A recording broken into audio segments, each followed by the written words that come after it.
I'm here this morning, obviously, to talk to those who are doing your academic credits with Coventry. And obviously, we have just had that conversation around the challenges between the two sites and platforms. And please be assured that, you know, I am hearing that, and we are trying to work that out and smooth that out. But I appreciate that that is really stressful as individuals, and I can only apologise for that. In terms of those that are doing your service improvement plan, as Stacey mentioned, you will have had feedback from your formative assessment, and I was going to mention that later, but just to reiterate, it will be available on your Coventry platforms, so please make use of that. Go and have a look at that feedback, because it's really my understanding is that it's often a lot of time spent on obviously giving that feedback and to try and support individuals to make any necessary changes or improvements to their for their assignment, and it will really be helpful to your summative assessment. So just again, just a bit of an overview that ultimately, as you know, there are, you know, the purpose of the summative is to evaluate your learning at the end of the programme by comparing it against the standard set in the assessment brief, and then obviously the related university academic credits. So depending on the level in which you are studying, so some of you might be at level 6 level, or some maybe at level 7, that will be the assessment levels and the standards that are used to mark your assignment. Obviously, whichever one you're signed up to, that is what the markers will be using to look and review your submission. So as we know, it is the summative assessment, sorry, is a service improvement plan. So it's a 3,000 word service improvement plan, and that is to include a completed stakeholder analysis template. The purpose of the plan, obviously, is to give you that opportunity to plan and evaluate one area of your practice for the people who use your service. That is ultimately the purpose, and it's the service improvement plan should be a formal plan that's used to introduce the steps that you would take to identify, assess, implement, and evaluate a service. What you've chosen to do is obviously an individual choice. We can't obviously tell you what you will should do for that, because ultimately it needs to relate to your area of practice. Or in a specific as possible. It might be that you're obviously in the community, it would be community related, or if you're in acute services, again, it needs to be something that makes a positive difference to the safety and or the quality of standards for your service users or healthcare workers. It doesn't, I guess, need to be service users, it could be for you and your colleagues. And then obviously you might have, ideally you'll have hopefully discussed that within your workplace or your line manager and your team to identify what would be a useful area to look at. So I guess the key points are to highlight, obviously, for your service improvement plan. Obviously, the service improvement plan in itself is hopefully useful to you within the workplace, in that you will hopefully then be able to take that learning and the information back to your workplace, and things that you might have considered would maybe have been around areas of improvement identified by user feedback. So again, anything that you want to include and think about why you're doing what you're doing. It might have been because you've had reviewed the quality indicators, or governance reports have shown that improvement has been needed. It might be that you have topics within the programme that have really felt that you can expand or need to expand on within your clinical area. There might be national or regional areas of practice that need improved, or the implementation of guidelines and such like. But it is a formal assessment. So that's, I guess, what I need to really highlight. Obviously, it's a 3,000 word written piece, academic piece of writing. So although it's a plan and it's hopefully going to be usefully used within your workplace for the purposes of the assessment, you do need to make sure that it's structured as an academic, almost like an essay, structured academically with that clear introduction. Then you've got your main body in that, and then you should have a conclusion as well. You must address all of the learning outcomes throughout the structured assignment, and obviously you can't do a critical evaluation by bullet point. So that is not an acceptable way to write an academic piece of writing. So you do need to make sure that you have a critical analysis included. You've read widely, you've looked at the literature, you've looked at potentially your individual data as well. You're using something to support in terms of evidence. And then obviously addressing each of the learning outcomes as you go through. The learning outcomes are available on the LMS platform, our LMS platform as well. So if you want to remind yourself what they are, then obviously visit the LMS platform.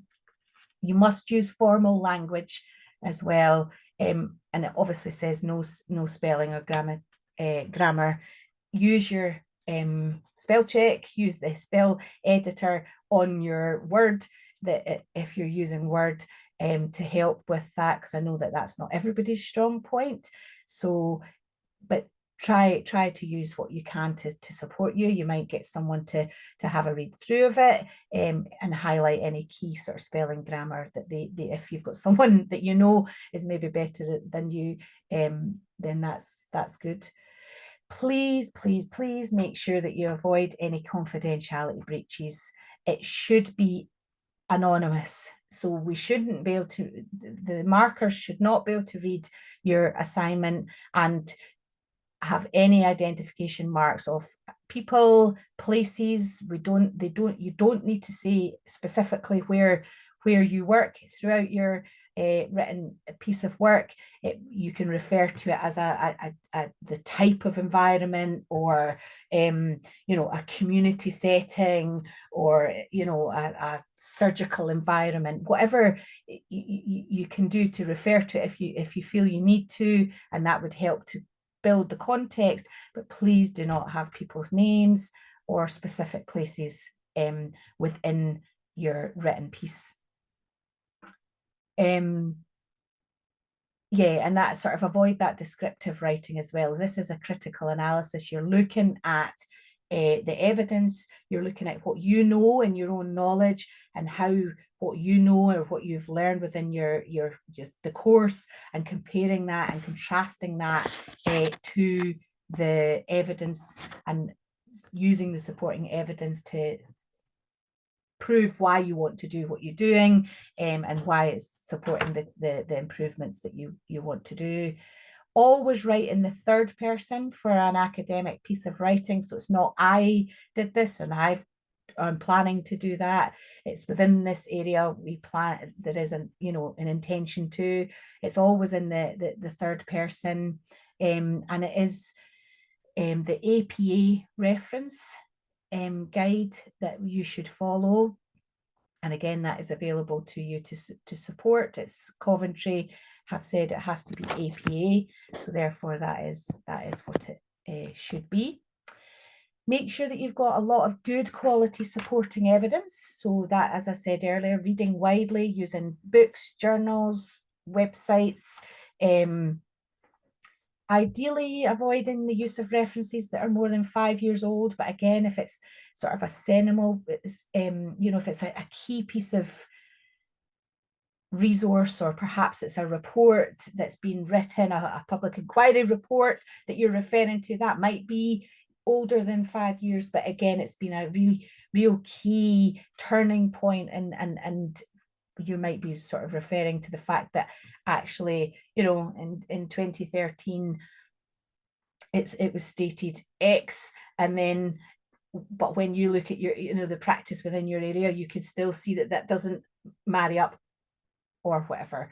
But you want to use as a broad range of evidence as you can, so that it can be seen that you obviously have read widely and broadly around that. Again, also very, very important is about avoiding plagiarism, and that includes the use of AI to support you. Again, it can be quite clear and obvious to markers if somebody's used AI, and we're just starting to get our heads around it as well.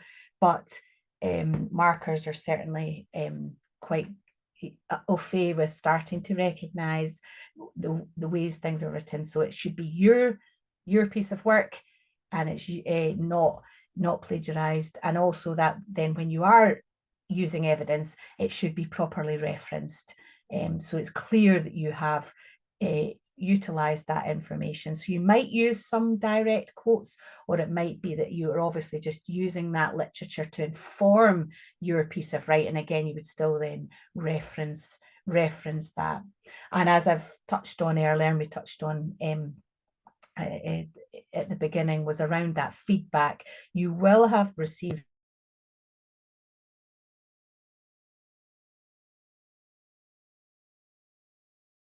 commentary systems. You will need to access that to have a look at that formative feedback.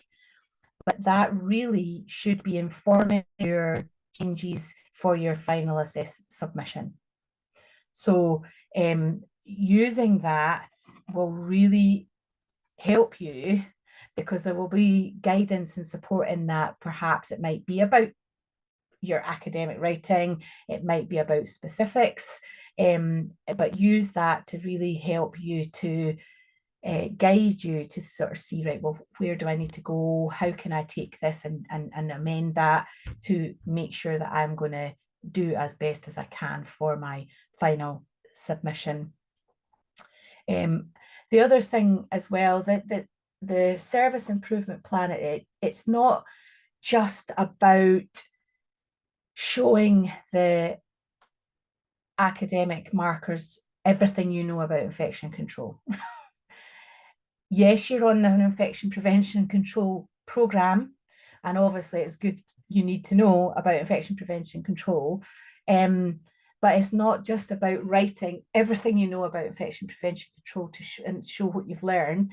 It should be pertinent to your service improvement plan. There will be some things that you have learned through this programme that, because your service improvement plan is, I don't know about the reduction of glove use or something, for example, it might not be specifically relevant. So you're not just writing everything that you know and then tagging on a little bit at the end about how you would, how you plan to improve and amend your practice.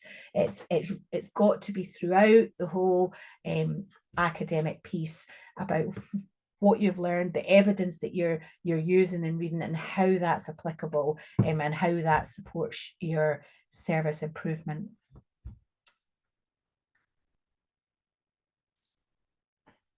There is support from Coventry, yeah, and I know we've had that discussion this morning, so I do hear that. But please email Winnie directly. And again, we've had the discussion about the tutorial session.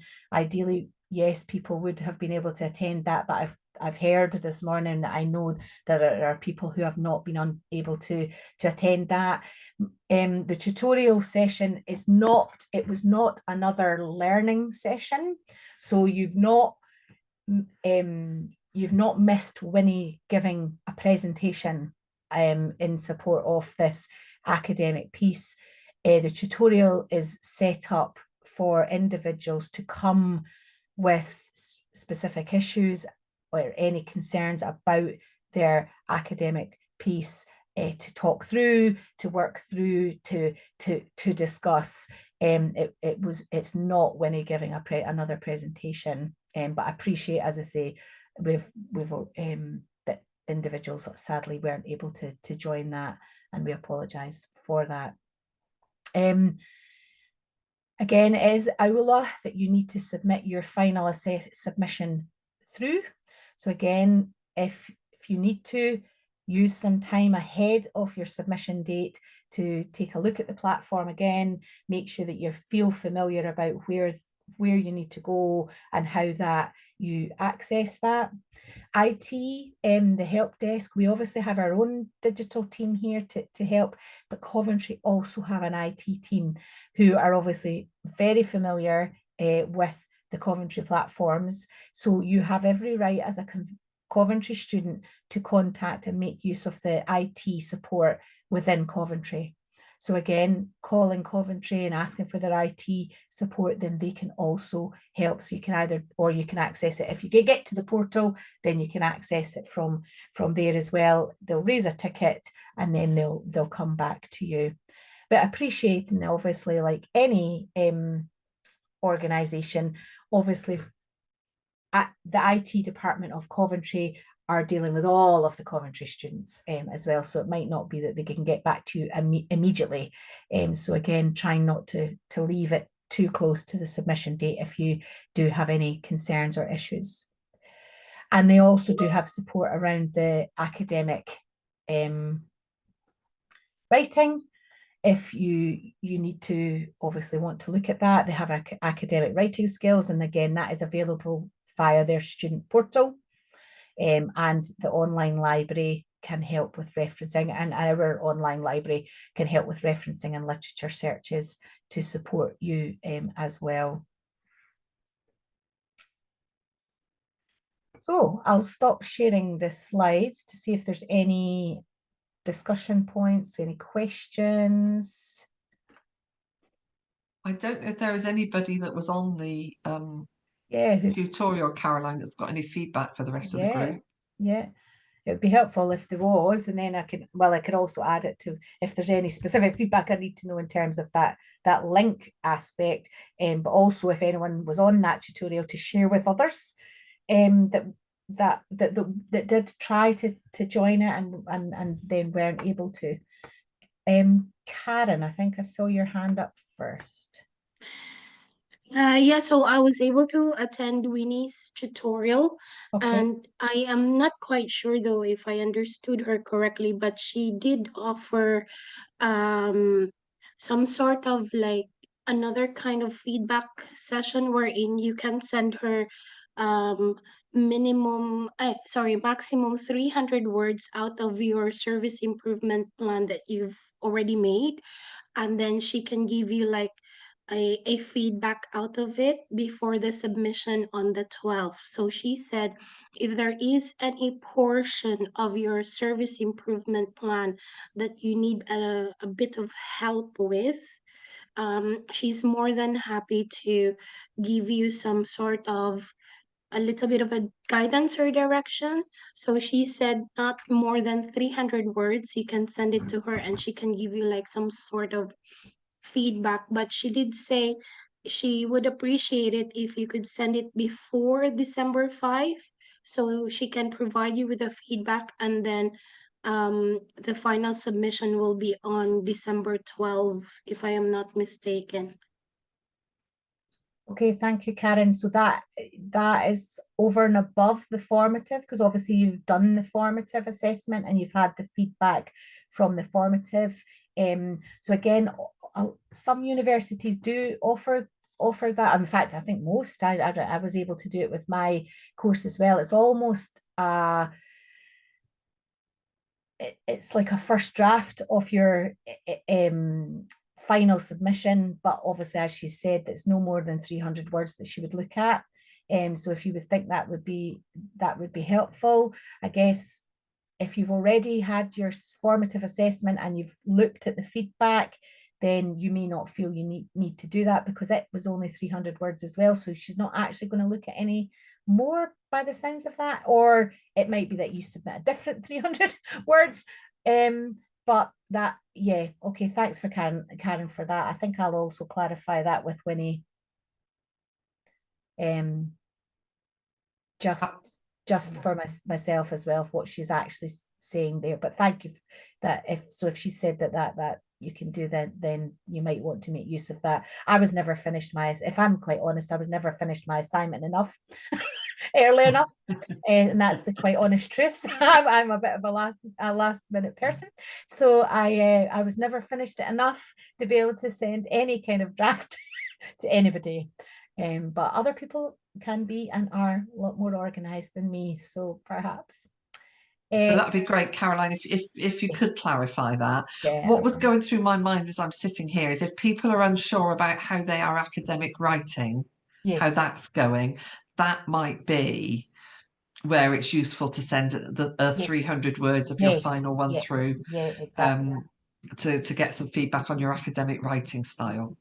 Yes, to sort of, you know, does this constitute written in the third person? Am I referencing this correctly? That kind of thing. Yeah, good. Thank you. Faith, I think, is it next?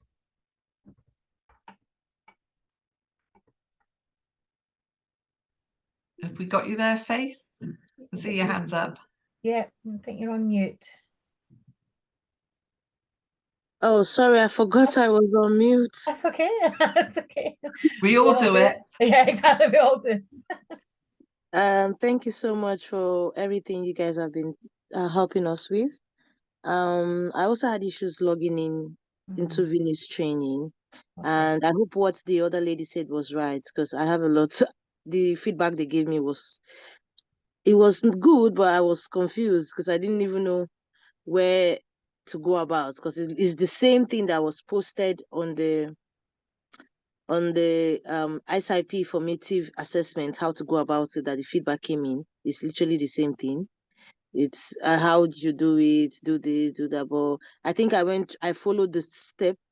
So where the confusion is did I actually follow the step or not? Did I get it through or not? That's where my confusion is, because the feedback was not direct on you did this.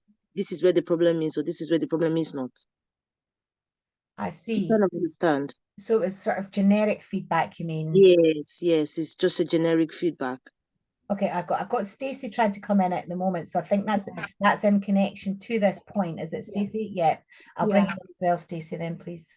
Sorry, I can't find my hands to go up today, so I do apologise. Yeah, I found exactly the same, Faith, when I first initially went in. It is a generic feedback, but actually, if you go on to your formative assignments, it's got specific feedback on it. Now, I submitted more than 300 words because I struggle in relation to like 10% of 3,000. So literally at 300 words, that's it. That's all the feedback on it. But if you go on to where your assignment was uploaded, that's where I found the specific feedback in there, because I did the same as you. I saw the generic and I was mortified that they thought I plagiarized. I might have plagiarized something, but that is the generic feedback. But if you go on, I'm sure it was I actually went on eventually to the formative assignment, and there is some notes in there. They are very confusing though. It isn't very clear at all, even the notes that are on your actual submission. Okay, that's good to know. And Faith, hopefully that then has helped. That's why I thought I brought Stacey in there, because I thought it was on to the same point. So actually going into where you submitted your formative assessment, the actual formative assessment. To be fair, when I was shown the platforms 2 weeks ago, last week, whenever, the time's all blended into one. The example that I saw did look like it had quite a lot of feedback in it. So it's quite interesting then to hear your comments around that. And obviously it should not be generic. So if there is generic feedback, that is, as it sounds like from Stacey, that's the sort of first part of it. And then there should be more specific feedback, particularly to your assignment on your actual formative assessment, where you put that. Just on the point that, and not to you specifically, Faith, but to everybody, the point you raised there, Stacey, about the 10%. It's very, very difficult, but that's part of the challenge of academic writing. So again, I'm not picking on you specifically, Stacey, but thank you for raising it, because you will be marked down if you are above or below by 10%. So it's really important that you really try to stick within that, because in many ways, that's exactly where I would also try and think you would lose points for nothing for that.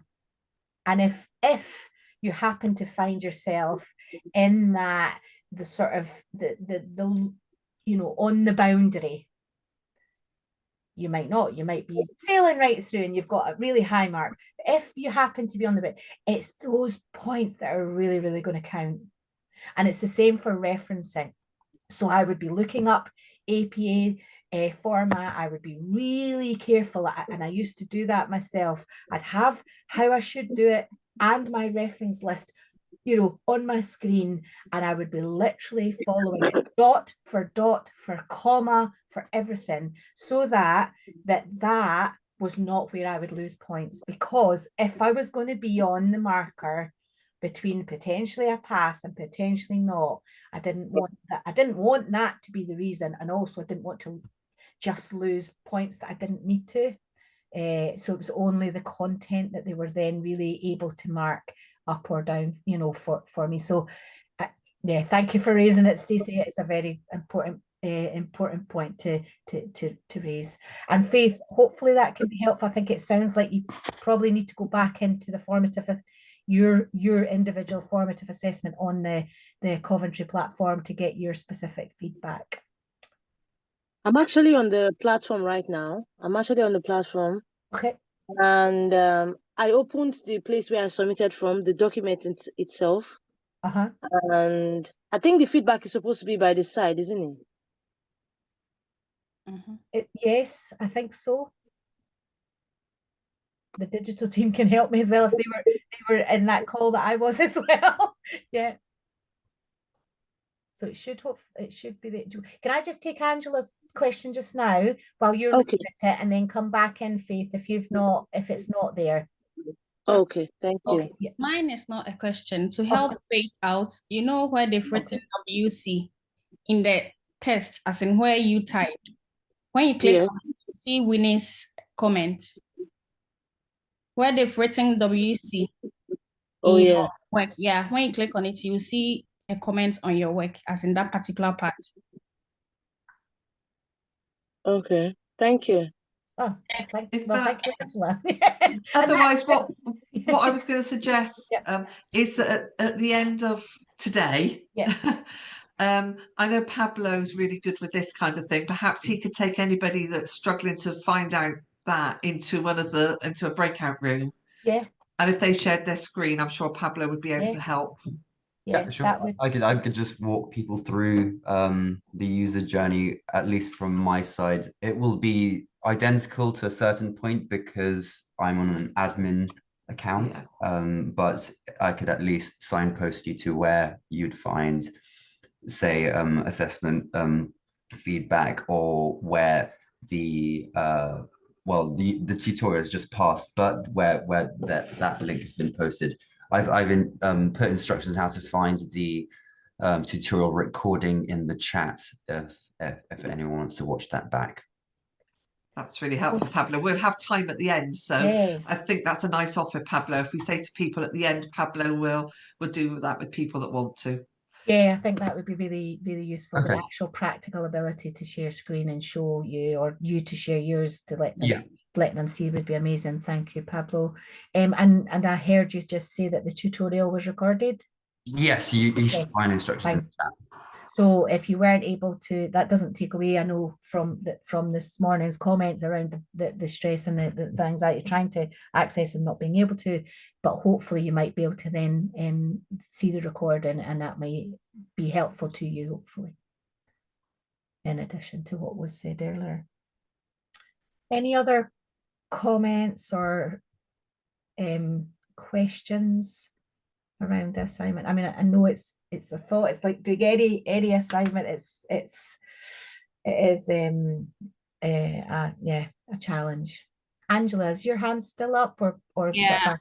Yeah. So she's saying if you don't really understand any part of the assignment, you can send her an email. Fine. Yep. And that would be really helpful. It's emailed directly to Winnie for that, because as I say, the assignment obviously is Coventry have that accountability and responsibility for that, because it's them that's reviewing them, marking them, and providing you with the academic credits on successful completion. So Winnie should and be able to do that. Yeah. Thank you for that, Angela. Okay. No other further comments or things. So hopefully that will be helpful. Hopefully those comments have helped each other and helped others in the group. And as we say, if this morning, because we have got that wee bit extra time because we've had to move things around, if anyone that wants to stay on in the session I would have been doing later, Pablo can use that time. Yeah, and then Crystal, just again using that Coventry email when you contact Winnie as well. Thank you, Crystal. We're sorry you have to have the different emails, but there is absolutely no way that we can do anything around this, I'm afraid. I don't have a Coventry email, so I don't know how it works. But for those of you that have got to go into multiple emails, I don't know if there is a way for you to forward emails on from that account to your normal email account so that you don't miss anything. There should be. That was when I was it wasn't Coventry I was with, to be fair, but there should be. It's just I think a generic. That's what I did, because I had to communicate with the university through my university email, everything. Of course, it's not the email that you use regularly, so I set up email forwarding from my university account to the accessible account that I use, so that I didn't miss anything. The only thing you have to be slightly mindful of that is if you get an email from Coventry and it's forwarded to your personal email or even your work email, if you just hit reply, it would then come from your personal or your work email. So if you were then going to reply to that email, you have to go back into your Coventry email to reply, and that's exactly what I had to do as well with my course. I just had to always remember not just hit reply because it had been forwarded. So it's just something to be mindful of. I'm looking to our tech guys here, Crystal and Pablo, to know if there is any other way of notifying to you if something comes into your Coventry email, or is it only by call forwarding? Yeah, I guess, that might be the only way. You might have to set up forwarding of any incoming email to your main email address, in case, or you could add that email address as an account to, I don't know, I think it might be Outlook, if you have an Outlook space, so you could just look in that inbox. But I would recommend forwarding those emails to your personal or your work account. I could probably send instructions on how to do that on the chat. Okay, thank you, Pablo. That would be helpful. Yeah. I'm conscious that Susie has joined us now. I can see she's here. So thank you ever so much, Caroline, for that session. Thank you for the feedback, everybody, as well. Yes. And just to reiterate Caroline's apology on behalf of us and the fact that you couldn't get onto the Coventry site for that, but the recording is there. It doesn't take away from the fact you couldn't get there, like Caroline said, but hopefully you found Caroline's session helpful to reassure you a little bit about what you need to do. Okay, thank you all, and I'm best of luck. Caroline, thank you for changing it all round for us. No problem. Okay, thank you. Bye-bye. So the session we're going to have now is about outbreaks and how to manage them. So we're going to have Susie talking a bit, then we are going to go into some breakout rooms for you to do a little bit of work and some chat on this. And I think Tina's going to do the breakout rooms when we get there, Susie. So over to you. You'll have to keep me in check with time as to when we want to go into the breakout rooms. So firstly, I'd like to say thank you all for inviting me, and a bigger thank you for me messing up your schedule at the last minute. I had an urgent instant meeting I had to attend. So the way I normally do these sessions is basically give a quick introduction as to me, who I am, what my background is. I must stress this is a safe space. Please ask me anything you want. This is your session for you to get the best out of it that you want, and nothing will be repeated. Even ask me questions that maybe, you know, it's between us as professionals. As you can imagine, the last couple of years have been very difficult for everybody in health and social care. And the public inquiry is still ongoing. So there may be things that I won't be able to give you a organisational answer, but I can give you a professional opinion. So please, as I say, utilise this to the best that you want out of it. There is nothing off limits. And if you feel it's not for you, feel free to decide it's not for you. But what I want to do is just really give you some basic information and recap on EPI, go over the system of outbreak management. So this isn't, you know, you have to follow this. These are, you know, the systems of how they come together, how sometimes they don't. Also, who needs to be involved within and without of your organisations, and how the wider public health system works, both locally, regionally, nationally, and cross-government. I also then want to draw in, and please interject, I hate death by PowerPoint, real life scenarios of issues that have happened, obviously by maintaining confidentiality. And a lot of the information I give you will be in the public domain somewhere, and it will be backed up by references. Now, over probably the last 18 months, the published literature on certain diseases has come thick and fast, and we have to be very careful on our original sources and whether it's valid and whether it's been peer reviewed and all of that. So I'm hoping to bring a sort of real life scenarios into this that hopefully you can relate to. Does that sound okay? And then we're going to break out into 3 breakout groups. So as you can actually, you know, get down into the minutiae and the nitty gritty of what would work and what wouldn't work in your area. And then we'll bring you all back together to sort of sum up. And I'm going to add a slightly different caveat to the end when we're sort of discussing things, because the new government and the new Minister of State wants to focus on a wider sense of prevention. And that is music to my ears, but how it's actually going to play out is going to be quite difficult over the next couple of years, on developing a much more sort of health, I was going to say health prevention then, but sort of healthier nation from a public health perspective, but also it's written into their 10-year plans. So if it's okay, anybody got any questions or comments on that? And if not, I will share my screen. No? Okay. Just then, as a bit of background to me, I'm Susie Singleton. I'm the consultant nurse for health protection and IPC. I have, as of the 25th of October, completed 40 years full-time continuous service, 30 of which have been in a health protection communicable disease IPC role. So I started off my career as a student nurse in Harrogate in the 80s. I moved to London. I did a degree in orthopaedic trauma and was head of trauma in Hackney in London and affiliated with Barts, St Bartholomew's at the time.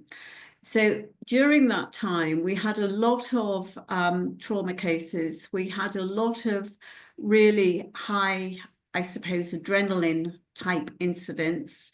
We had quite a lot of bombings. We had a lot of, or too many, rail crashes. We also, during that 80s period, had the introduction of HIV and AIDS. So after a couple of years in trauma, I specialised in infection prevention and control, microbiology, and HIV. And we commissioned one of the first HIV units in the country. And again, in that time, that population, we also saw a lot of TB. We saw a lot of other infectious diseases that at the time wasn't really seen in other parts of the country. But I think also, I will never forget it, it was the late 80s, early 90s, where we saw the introduction of MRSA and C. diff in major numbers and extensive transmission across health and social care. So I suppose in a way that sparked my interest even more.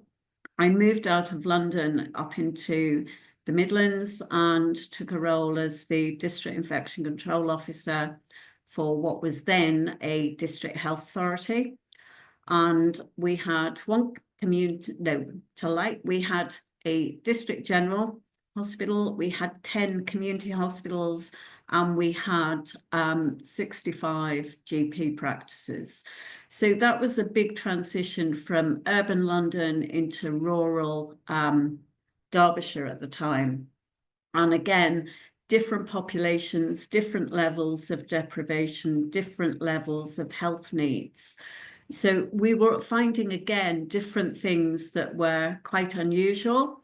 And a lot of our ex-mining communities were classed as chronic obstructive airways disease and corpus Monale and things like that, when in fact they'd actually got TB and reactivations of TB. We also saw some very unusual things like ORF, which is a disease spread by sheep. And again, I suppose that sparked my interest as to why I'm here. I completed a MSc in health protection, looking at GP practices and primary care and evidence-based, how to interpret evidence-based practice into IPC. That threw up some very interesting and at times amusing findings. I was then transferred into what was HPA, so the Health Protection Agency, and took on a wider role in line with the remit for chemical, biological, radiation, environmental, and nuclear hazards. As all organisations change, I was then transferred into PHE, then became the national lead after the Mid-Staffordshire public inquiry, and I was seconded to pull together the response for what was UK PHE on the recommendations assigned to us under Francis.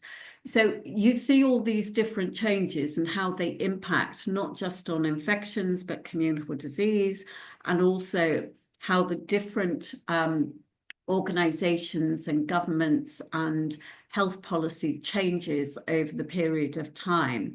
And one of the, I suppose, key disappointments was the sort of devaluing by government, I suppose, on community IPC. And it has always been quite a big gap when we do gap analysis and when we look at population health and service providers. Community IPC always seems to be sort of one of the gaps. So again, with this new organisation, we're currently sent out a call for evidence for future health protection services, and that's across all organisations. And again, the gap came up as community IPC. So we did a call for evidence for 3 months from all organisations, that's local authority, local government, NHS, community, ICBs, environmental health, to actually get an understanding of what they interpret as IPC, where they commission it, what are the benefits, what are the risks, and we're currently just pulling that data set together. So that's a very whistle-stop tour of me and who I am. I'm going to just recap when I can work out how to change the next slide. It's here. on what is surveillance, because surveillance makes up the basis of the information that we rely on into knowing what is going on, what is happening, both from a local perspective, a regional perspective, a national perspective, a European perspective, but also globally. So data is just really collecting information. If you're not going to do anything with that information, it's almost pointless, you know, counting the numbers. Surveillance itself is interpreting data for action.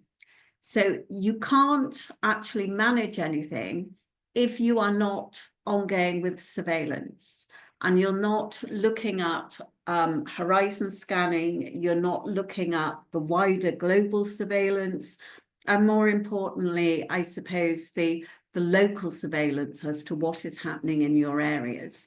So surveillance is predominantly the canary in the cage to sort of identify what is coming, what is current, and it also gives us that critical time period in which to start planning if something happens.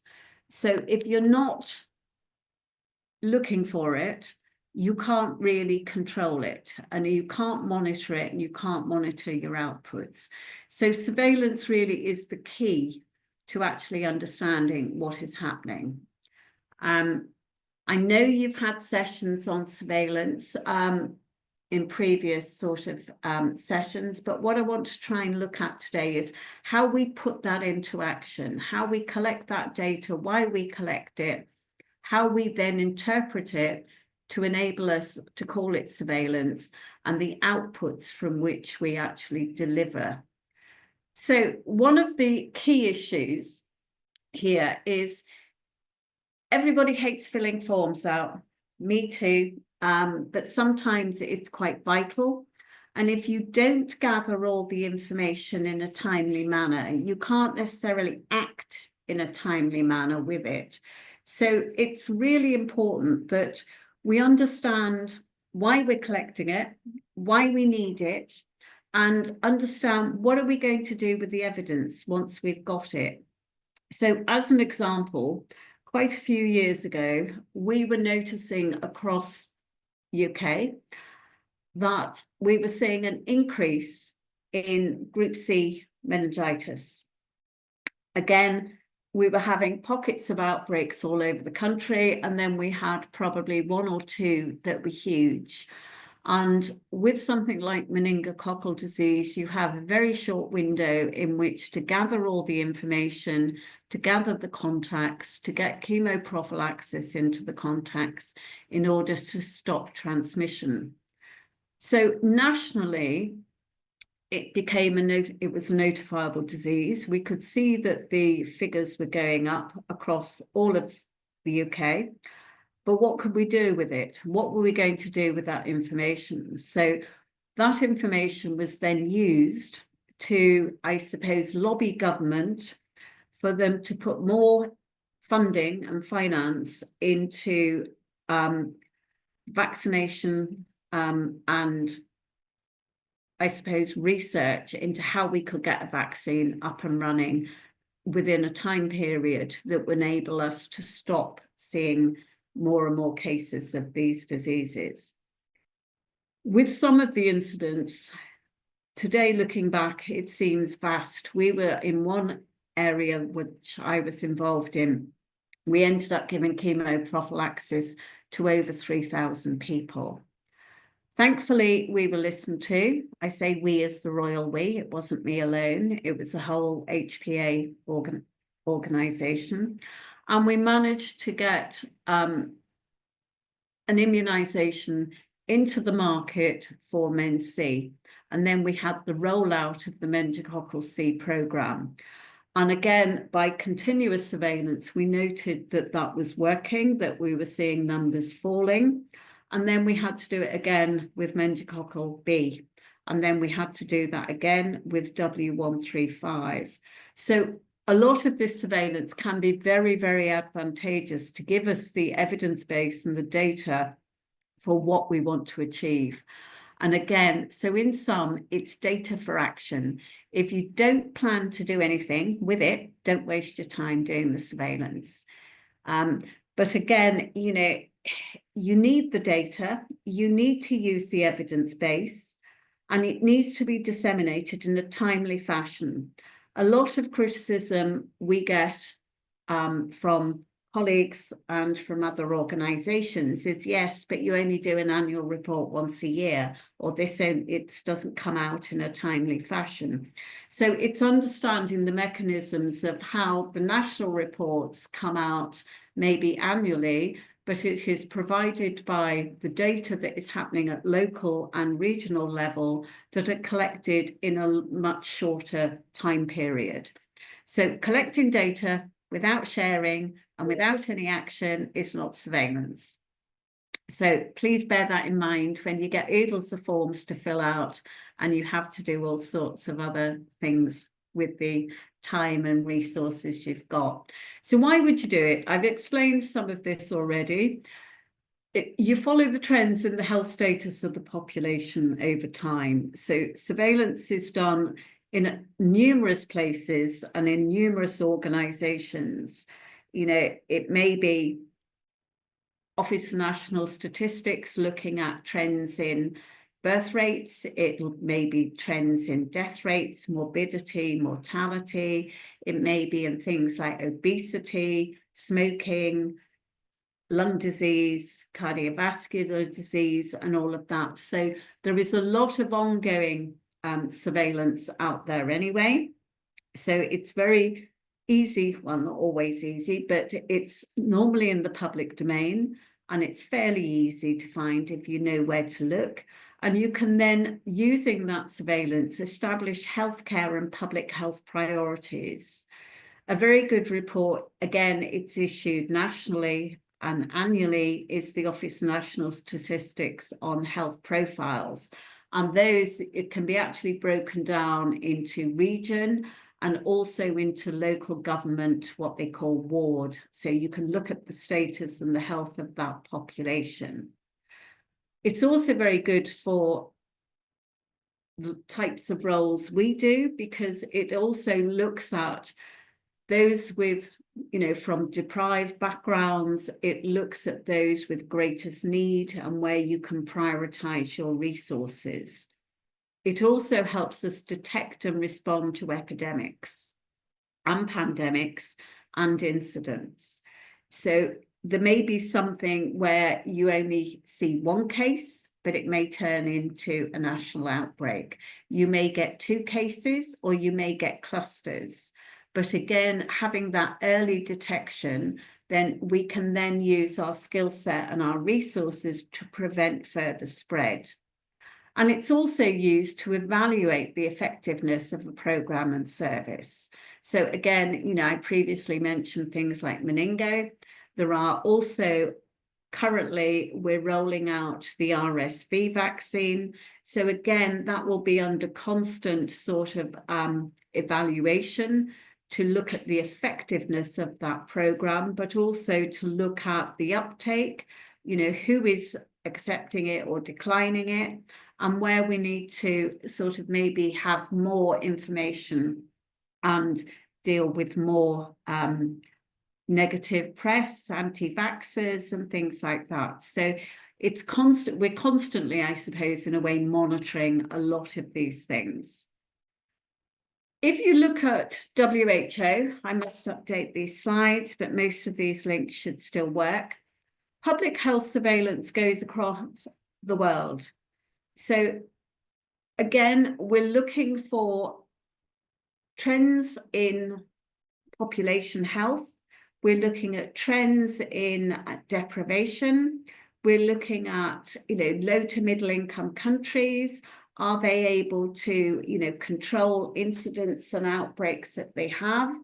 A very good example of this at the moment is Rwanda, and with the Marburg virus, where because of a legacy of Ebola, their public health systems, with the help of CDC Atlanta, set up CDC Africa, and they are, touch wood, able to get on top of really nasty diseases like viral hemorrhagic fevers very quickly and share information and have surge sort of capacity for resources, for expertise.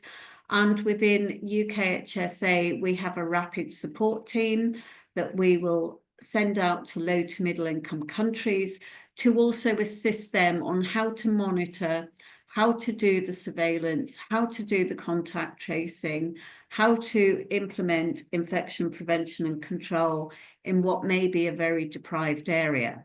So we work very closely with international health regulations and organizations, and we work very closely with WHO on some of their guidance. So again, if you want to look at what is happening wider than UK, have a look at WHO website. They will give you all of the updates on a monthly basis on any of the big concerns: Marburg, Ebola, Zika, MERS, CoV, MERS or SARS-1, SARS-2, and polio, cholera, all of those other threats to health. So very good sort of website to familiarize yourself with. They also produce guidance. It's always called draft, on things like respiratory protections, on IPC for, say, brucella in dogs and human avian influenzas and monkeypox, things like that. So it's constantly updated based on what the surveillance is telling them.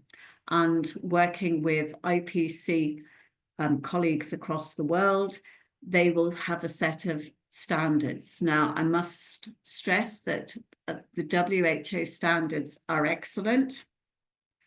However, they are global, and they will be, I suppose, in a way, the lowest denominator that low to middle income countries can comply with as well. So interesting websites there. Surveillance programs in the UK, if you have a look on www.gov, you will be able to easily identify and have a look at all of the mandatory surveillance that we do in this country. So Staph aureus, MRSAs, sensitive Staph aureus, the gram-negative bacteremias, which are causing us big problems in the UK, Clostridium difficile, and a lot of other mandatory surveillance like CPEs and the other things that we collect on a monthly basis. And again, anyone working in acute trust, your chief exec has to lock down those figures on a certain day of the month so we can pull all the data together. You can also look at the line listings, and you can also look at community versus trust. Again, we have what we call ESPA report. This is the English Surveillance Programme for Antimicrobial Utilisation and Resistance. This is again produced annually, and it is broken down into looking at prescribing data, looking at resistance patterns, looking at antimicrobial resistance or new and emerging antimicrobials that may be becoming resistant. I mentioned earlier, we also have the health profiles for English regions. That's always a year behind, however. But again, that will break down everything from smoking, obesity, low birth weights, morbidity and mortality, childhood death rates, and everything really to make up what that particular health profile in that region is. It will also look at vaccination uptakes, and it also includes an antimicrobial and sort of drug bug profile in there. We also gather surgical site infections, and those reports are issued quite regularly. I think it's annually on this one as well. So lots of different surveillance programs across across UKHSA, but wider government. So please, again, have a play if you just put into Google UKHSA surveillance programs, it will take you to a link and you will be able to have all of the information. We always put on, if we're here and we've got, say, this is the mandatory healthcare associated infection, we will always have a collection here of related contact. We will always have the collection here, and we will also have the guidance or the evidence base. So just really to sum up here, if anyone is interested in doing or undertaking any surveillance or has identified a gap or wants to do further research, 10 top tips really. It should be concentrated on issues of local importance. It should also be looking at somewhere where you have identified a gap, or that the surveillance that is currently out there, the data collection is not actually meeting the aim that you want to look at, or the hypothesis that you've come to. I say develop a set of surveillance criteria. You know, what is it you're looking at? What is it you're hoping to achieve? How are you going to collect the data?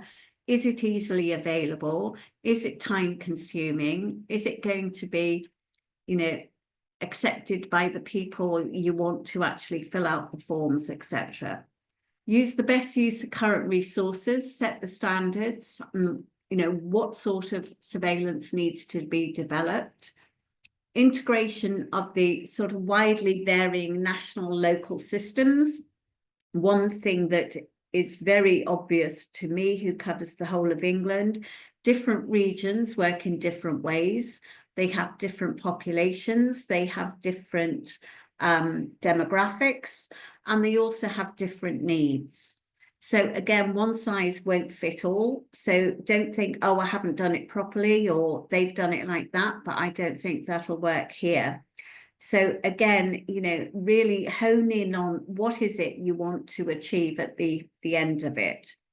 So again, looking at, you know, don't use it for performance management, because you will get gaming. You will be, you know, you will get, I'm not saying, you know, untruths, but if, oh, you know, well, we actually don't do that, but we should do, so I'll tick that box. So again, don't use it for performance management. Don't use it for risk stratification. You know, risk stratification is essential to look at what are the pitfalls, what would happen. Is it going to throw up something that is, you know, unexpected? What are you going to do if it does that? And how risky is that going to be? Because if it's going to be used for performance management, then it's not surveillance. Ensure effective use of the data. Look at what you've already got. Look at the personnel that can help you. We in UKHSA have regional AMR leads attached. Well, it's an add-on to their day job. So every health protection team has a consultant in health protection who also has a HCAI AMR IPC portfolio. Each region also has a consultant in public health infection. In my day, we used to call them the regional microbiologist. And we also have a consultant epidemiologist that is field epidemiology within those regions. So they have the skill set on things like how to set up surveillance, how to interpret it, how to, you know, work out where's the best place for developing resources, what the issues are, and they can pull a lot of that information together. So seek EPI service advice if it's appropriate. Feedback results must be rapid, accurate, and easily understood. We, as UKHSA, issue each of our regions workbooks on epidemiology. If I'm honest, the people that we send it to, you need a degree in epidemiology to actually be able to interpret a lot of it, because it's very complex. There'll be scattergrams and there'll be funnel plots and there'll be heat maps. And I often get, yeah, that's great, but what do you want me to do? So it needs to actually be appropriate to be able to people and to understand it, interpret it, and know what action they need to take on what the data is actually telling them. So feedback, rapid, easily understood, allow clinicians to take action and, more importantly, to take ownership of it. Nobody wants to be told what to do, especially in their areas. And often it is the frontline staff that come to us to say, I think we've got a problem, but I'm not sure. And how do I identify that we have got a problem? So take ownership, improve patient care, promote good leaders. This is not a performance management. Investment in surveillance is offset by reductions in infections. So you get bang for buck, you know what you're looking for, you can monitor it, you can actually show that you have actually improved a specific service, or you've lowered rates of E. coli, or you have, you know, made life an awful lot easier because you've managed to stop an outbreak in good time. Again, surveillance systems should be validated to ensure that the data collection is robust. And in experience, sometimes you have to alter the data collection because things may come to light that you thought, oh, I didn't put that in, or, oh, it would be better if we knew this. So it's always a work in progress. So just for interest, you may want to go back and have a look at what is happening in your local area. Is anything happening? What is it used for? Have you seen any outcomes or outputs? Are you involved? Is there anything missing? What's the next steps you want to do, and where to go to for help? So again, you know, the surveillance, there is an awful lot in the public domain. There is an awful lot that goes into ICBs and ICSs. There is an awful lot that goes into local health protection teams. There is also a lot that goes into local infection prevention and control teams. And I think the question is, so what are we going to do about it? So it's always those next steps. So surveillance, again, should be data for action. It's what's next, what's next. And, you know, a lot of the surveillance that I see, we number crunch, we collect data, we publish the data.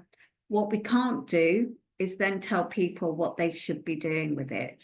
We can assist them, we can use education, development, we can pinpoint, well, this is showing us that, you know, group A strep is running rampant across the country, or something like that. But again, the question then is drilling it down into why. You know, we've had IMTs, we've identified these clusters, but why? You know, and it's almost like a naughty toddler, or me, I've never grown up. Why? So it's, again, is it clinical practice? Is it because we're seeing a different strain? Is it because we've got colonization in children and they're bringing it in to see granny in hospital, and that, you know, they're then ending up with a wound infection? So it's, again, you know, you've got the data, the next steps are the outputs. And then the next steps are, is it making a difference? So any questions on that before I move on to how we use it into outbreaks? Feel free, it's your session. Does it make sense? Doesn't it make sense? Is there anything you want me to clarify? Anybody want to come in at this stage? Do any of you use the surveillance that we keep chucking out hand over fist? I do, for the sessions. I would imagine some of the people in commissioning might, or service improvement might.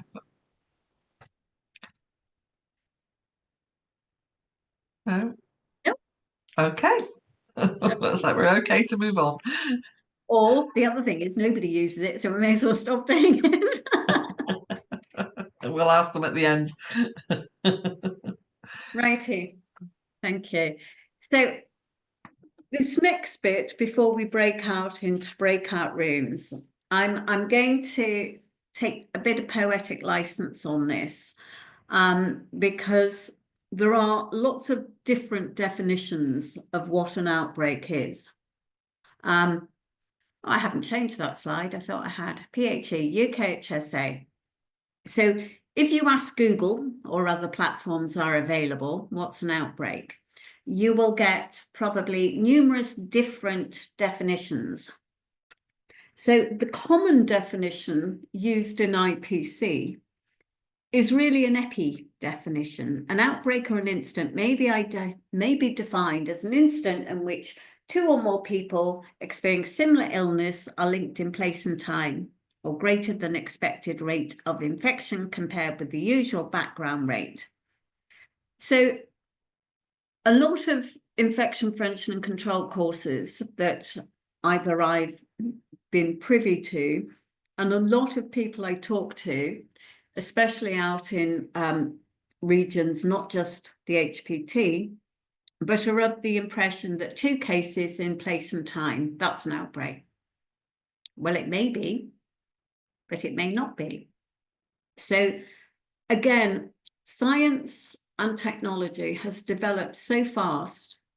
I think sometimes clinical staff, including myself, find it very, very difficult to keep up with the, I suppose, diagnostic interventions. And when I say that, I'm referring to being able to interpret things like whole genome sequencing, DNA profiling, and things like this. So one of the best ways to go about what it, do we have an outbreak or don't we? Yes, are you seeing more than you'd expect? Yes, do you have, 2 cases or more that you think are linked in place and time? So that is often the trigger, but that's not necessarily confirmed you have an outbreak.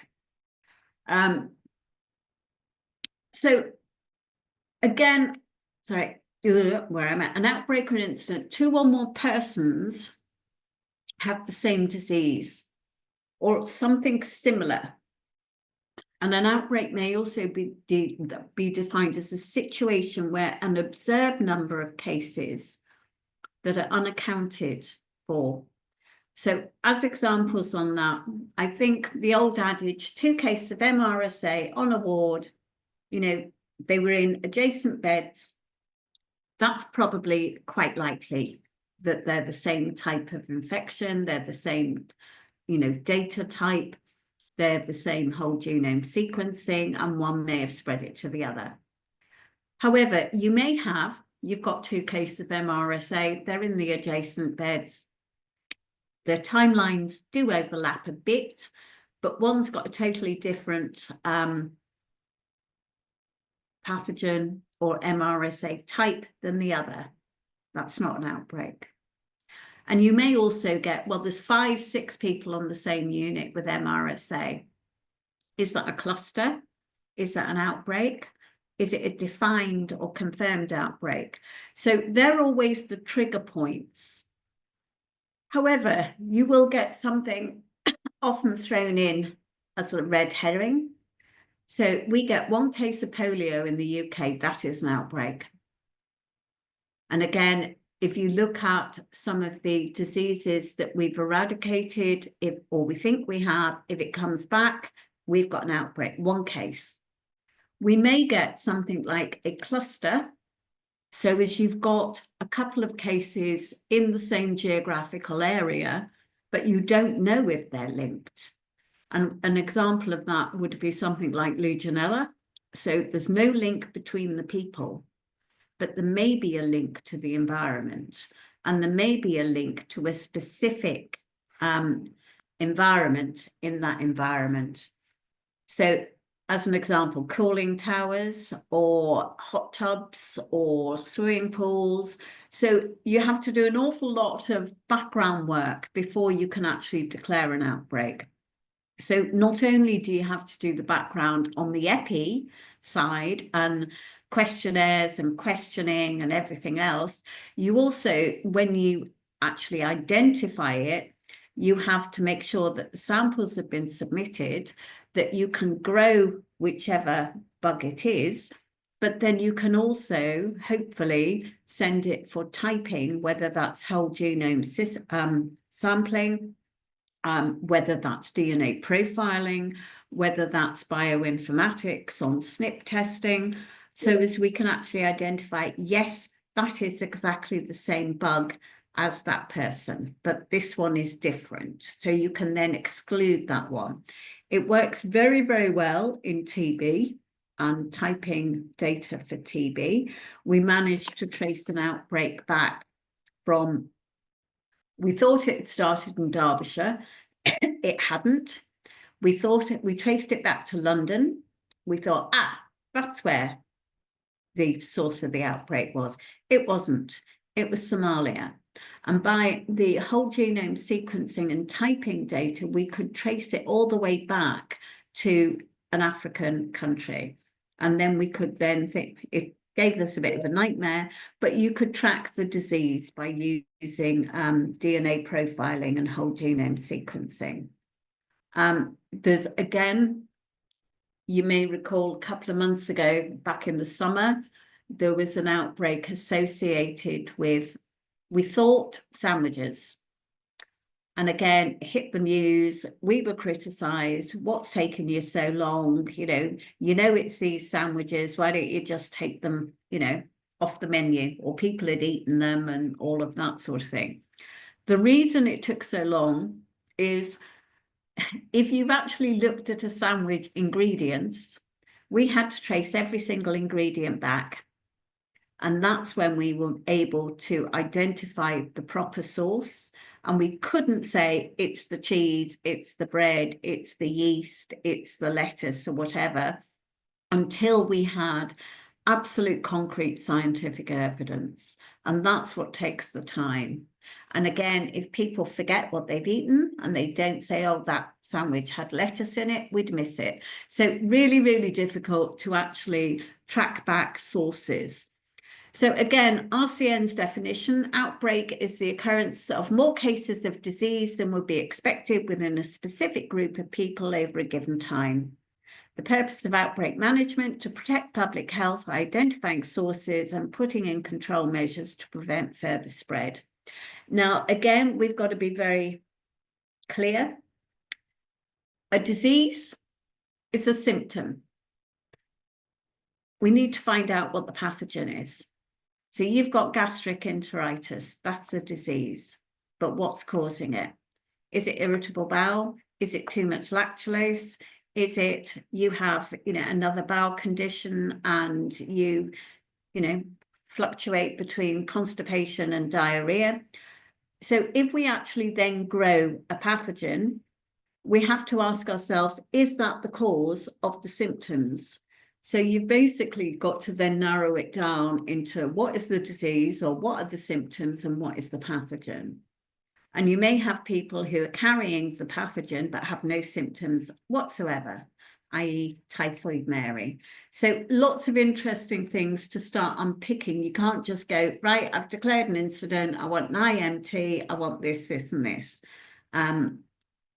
So definitions, again, WHO, have a look at that, because again, WHO will look at a wider outbreak. So again, in certain areas, some things are endemic. And if it peaks above the endemic norm, then they may call that an outbreak.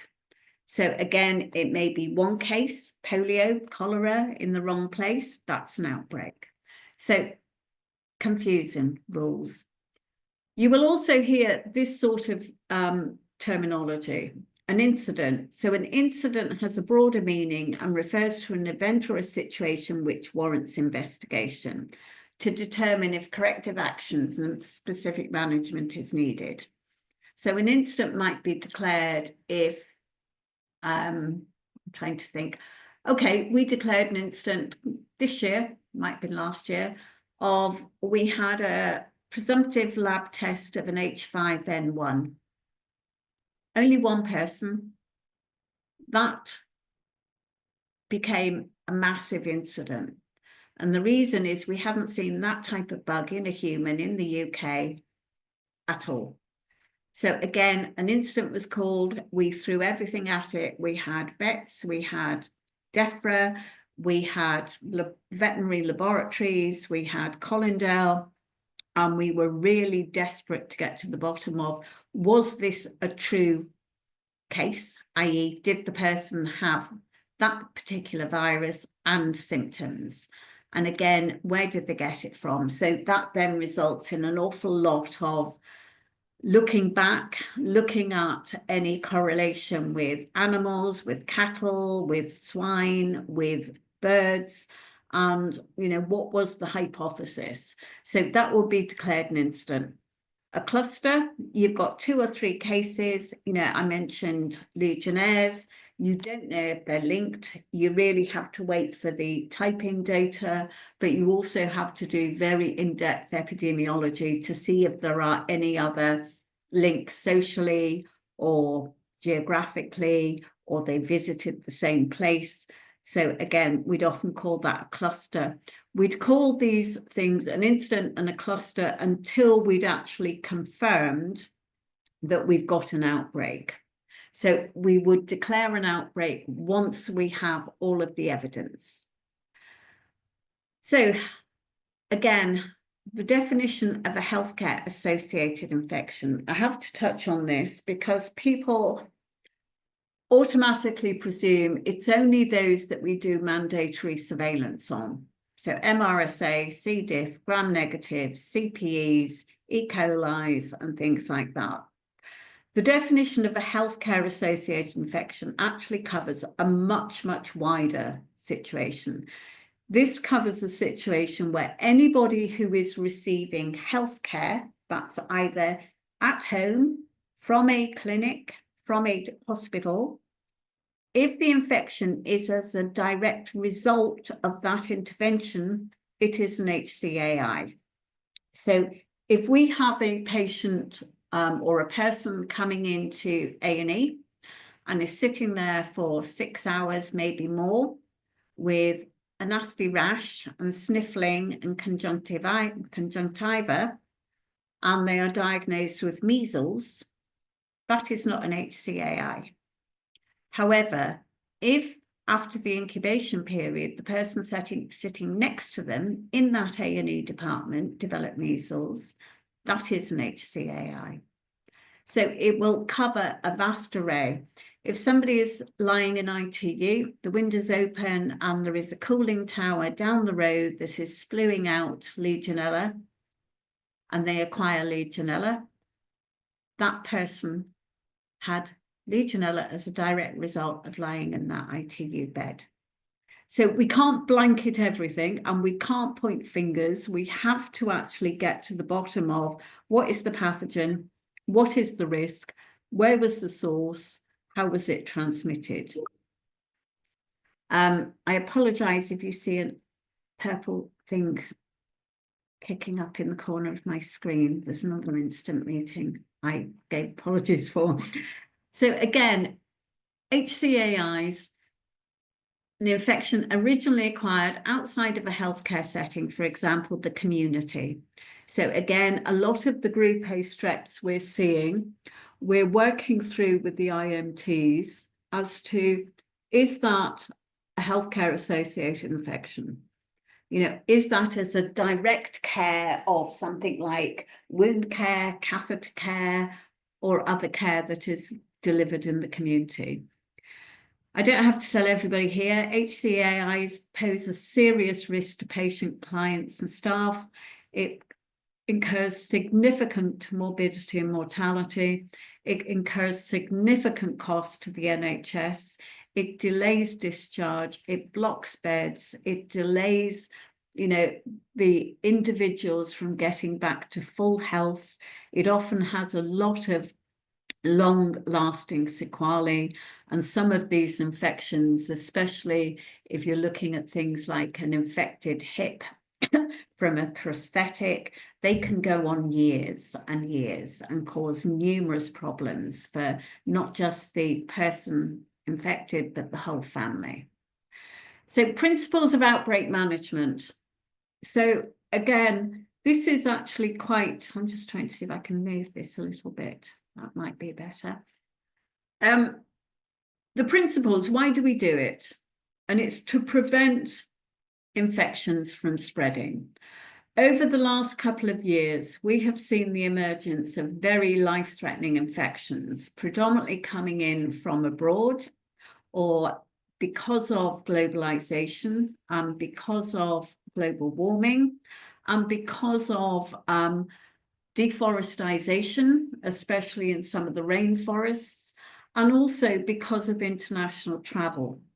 So during my career span, and probably the last 10 years in particular, we've had imported into this country Ebola, Marburg, monkeypox, rabies, MERS-CoV-1, SARS was a bit longer before, COVID-19, and also we're seeing a lot of other new infections that we haven't seen in this country before creeping through. Last year, or was it the year before, we had a very upsetting situation where we were seeing diphtheria. And again, we had deaths from diphtheria. So failure to apply infection prevention control measures favors the spread of pathogens. Health and care settings act as amplifiers of disease during outbreaks with impact on hospitals, community and populations. So if you take the viruses aside and you look at the bacterial pathogens, they love nice, warm, moist, humid conditions. So, you know, you get the gram negatives that like it when it's warm and dry. You get the gram positives that like the warm and dry. You get the gram negatives that love the wet and the moist. And they, more importantly, love healthcare water systems and sinks and taps and drains and all sorts. And we are seeing, unfortunately, a very big increase in resistant organisms. We are also seeing over the years, thankfully, touch wood, not to a great extent, but resistance to our last line of antibiotics. Again, we did implement some new antibiotics, and I can explain some of this later, where last week I got a call, we're seeing our first ever resistance to a certain antibiotic that we were using to treat vancomycin-resistant Enterobacter. Now, if the resistance has even got to that stage, you know, we will be back to pre-antibiotic eras. And if we get to that stage, we're looking at, you know, what we take for granted every day: C-sections, tonsillitis, tonsillectomies, appendicectomies. And if we look at the far end of the scale, when we get to transplants and bone marrow and immunosuppressant therapies for cancers, we will not have any antibiotics left in which we can treat infections. I think one of the other issues that's been highlighted, and it's becoming more prominent over the last probably 2 years, is mold and fungi. And you may or may not have heard of Candida auris. This is a new and emerging fungal infection, and we are seeing outbreaks in certain areas where we are having to close units at a cost of millions and millions of pounds. And when you get a fungal spore into an environment, they last for months, and they don't just sit there, they proliferate. So whereas it may have been a couple of spores, a couple of weeks later, you've got hundreds of spores to thousands of spores. And we're currently looking at research on how we can deactivate those spores. And we're also looking at the humidity and the temperature control. And again, unfortunately, some of these pathogens, not just the fungi, but some of the other bacterias, are becoming resistant to the disinfectants. So it's a little bit gloom and doom, but it's also quite exciting when we've actually managed to get research programs in looking at, you know, certain pathogens and which specific disinfectants will work, which won't, in what concentrations and everything else. So the science is trying to keep up. So again, don't have to tell you, if an outbreak hits health and care settings without a culture of safety practices, the risks of disruption to health and care can be high. We're already waiting lists at an all-time high. We've already got to the stage where, you know, we are seeing long waits in A&Es and ambulances. We're also seeing, unfortunately, corridor care. We are seeing waiting for beds and people not being able to be discharged back into the community. If we then go in and close units, this is going to exacerbate it. And staff are already, you know, legacy, well, not even a legacy, but with COVID, burnt out. They are short-staffed. The environment and some of the build areas are not fit for purpose. And, you know, you can't blame the staff for poor IPC when they haven't got ventilation that works effectively, when they haven't got adequate resources in the environment itself. And you may be surprised, it may shock some of you, we are looking at waterless ITUs and reducing hand wash basins in an awful lot of areas, mainly because we've identified a risk with splashback. We've identified a risk with drug-resistant bacteria colonizing the water supplies. And we are also looking at the evidence base of how far those splashes go and how far they will contaminate curtains and clothing and uniforms.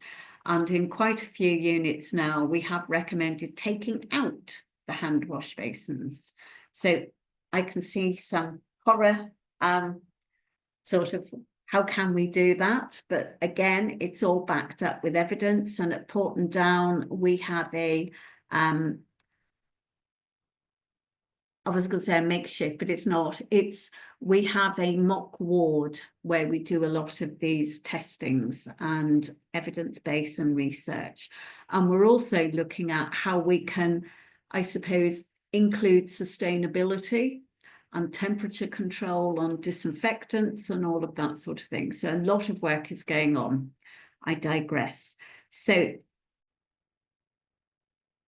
principles of management, define what you're looking for, have a case definition, very, very important. You may have to go back and change that case definition as more information comes forward. Identify the source, that's your key aim. Identify the source and stop it. Control the outbreak. Reduce illness and complications and prevent death. You know, first and foremost, we do this because of patient public safety. Inform and learn, share outcomes and best practice. Evaluate existing policy strategies and plans, adapt and alter where necessary, and address public concerns and give advice messaging. One of the outbreaks I dealt with and did a peer support review visit, I was expecting absolute mayhem in the press and the local press. That particular director of nursing had a fantastic communication strategy, and it was sort of her 3-point rule. Every week she would have 3 points that had come out of the outbreak meetings, and each of those would be updated when new information came to light. She also shared it with all of the patients and all of the relatives, and we always go armed with press statements in our back pocket because we know that 90% of the time things leak. Nothing, no complaints, no leaks. Nobody was unduly concerned. And that was due to open, honest, transparent communications with the patients and their relatives. So I think that was an absolute brilliant example when we were expecting, you know, an absolute backlash. So framework for outbreak control, case definition, vital to know what you're looking for. Confirm the diagnosis. Is it what you thought? You know, I can remember going into a care of the elderly unit, called in, everybody had diarrhea. And we couldn't put it down to anything. All of the results came back as negative. It was just fortuitous on the way out after a couple of visits.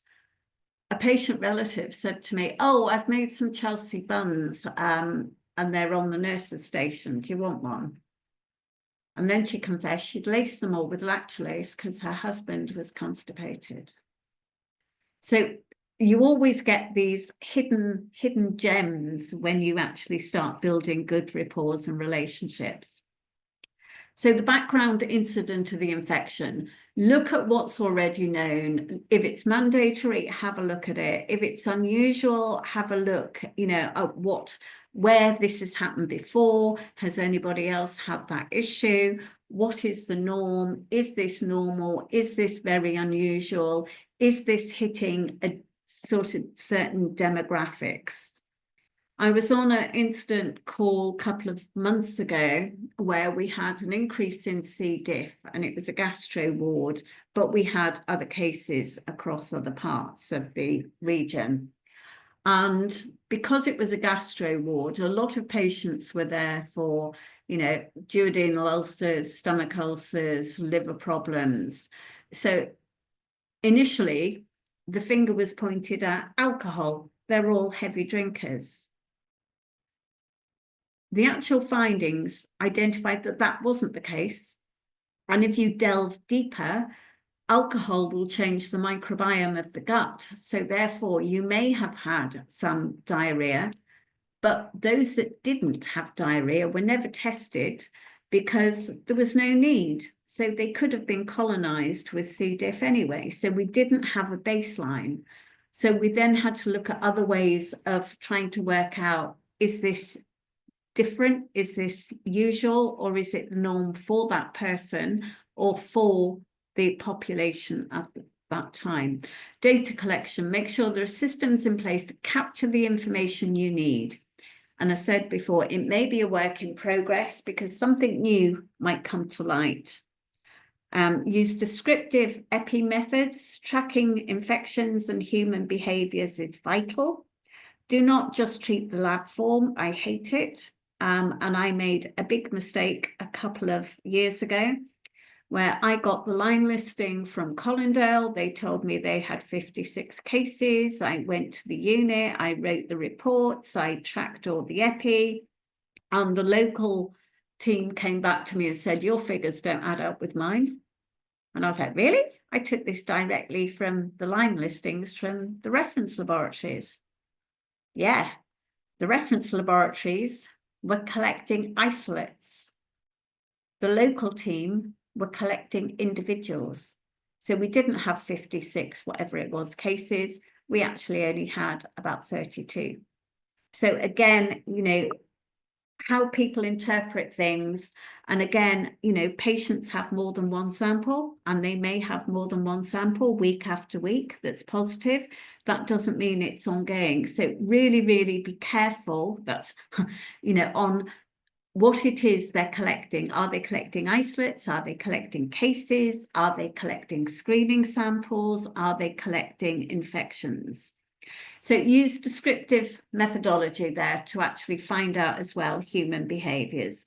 Micro investigations, environmental investigations, build environment, air supply, ventilation, water plans, hypothesis generation. Start testing the hypothesis. Is it what you thought? Are there any red herrings? Is there something that is so weird that you haven't seen it before?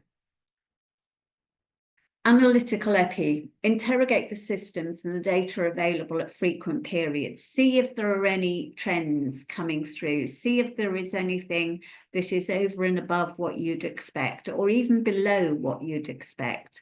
Have robust key messages, control measures. Don't skimp because it'll cost you in the end. we've all probably seen, you know, we've closed a ward, they've got noro 48 hours after the last person had symptoms, but the bed pressure is so great, they open it over after 24 and we're back to square one, you know, within a week.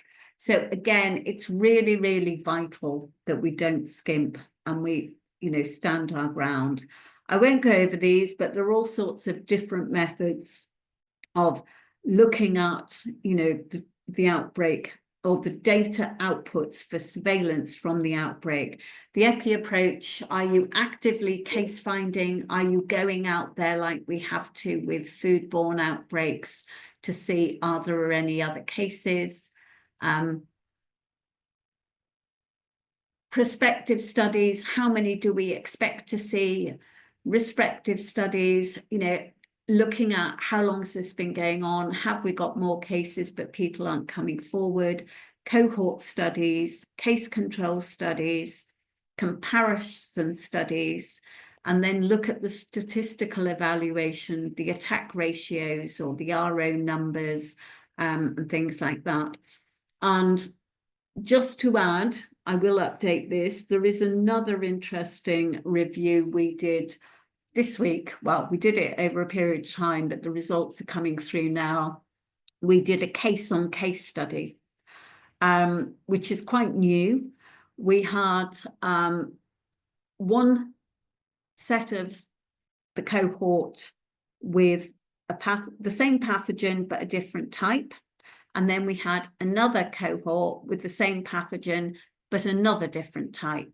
And we were looking to see whether one of the pathogen types was more virulent, more robust, caused more morbidity, caused longer stays in hospital than the other. Really surprising, there was only one key finding different, and that was the antibiotics that were prescribed. So there are all sorts of different ways that you can gather and collect this data. I can't stress enough risk assessment. So we do this, I suppose, in our sleep. To me, a risk assessment, I don't need a form, I can do it off the top of my head. I did it for a London ambulance trust on transporting a patient with an infection from one hospital to the other. And you just go through your head, what's the rate of transmission? What's the patient load? You know, are they sick? Are they ill? Can they walk? You know, how is it transmitted? What is the risk to, you know, the driver and all of that sort of thing. So it's something we do day in, day out on this. So when you get an issue or that you think may be an outbreak, find out the pathogen, obviously. What's the route of transmission? What's the infectious dose? Now, off the top of my head, as an example, you need to swallow an awful lot of salmonella to become ill. And you have very strong acid in your stomach. So a lot has to get through to make you sick. E. coli, STEC as we call it now, we used to call it O157. There is a couple of other different types. So a toxin producing E. coli, it's the top of a pinhead to make you sick. So it's trying to understand that as the infectious dose. Timing of infection, community versus hospital, patient loads, how many patients, how many, you know, people, how many family contacts and all of that. Is it colonized or is this actually infectious? So is somebody just colonized with MRSA up their nose, or do they have a deep-seated prosthetic infection? Endogenous versus exogenous. This is again a interesting sort of chicken and egg. Is it part of the patient's own bowel flora, or is it put there from an external source? Is it something that is usual that you would find, but it's got into the wrong place? So again, knowing those, you know, what are normal commensals of the human skin, of the bowel, of the throat, of the gut, and all of that sort of thing. Environmental persistence. This is actually one of my pet subjects at the moment that I'm researching. You know, how long does Mpox live in the environment? How long does clade 2 differ from clade 1?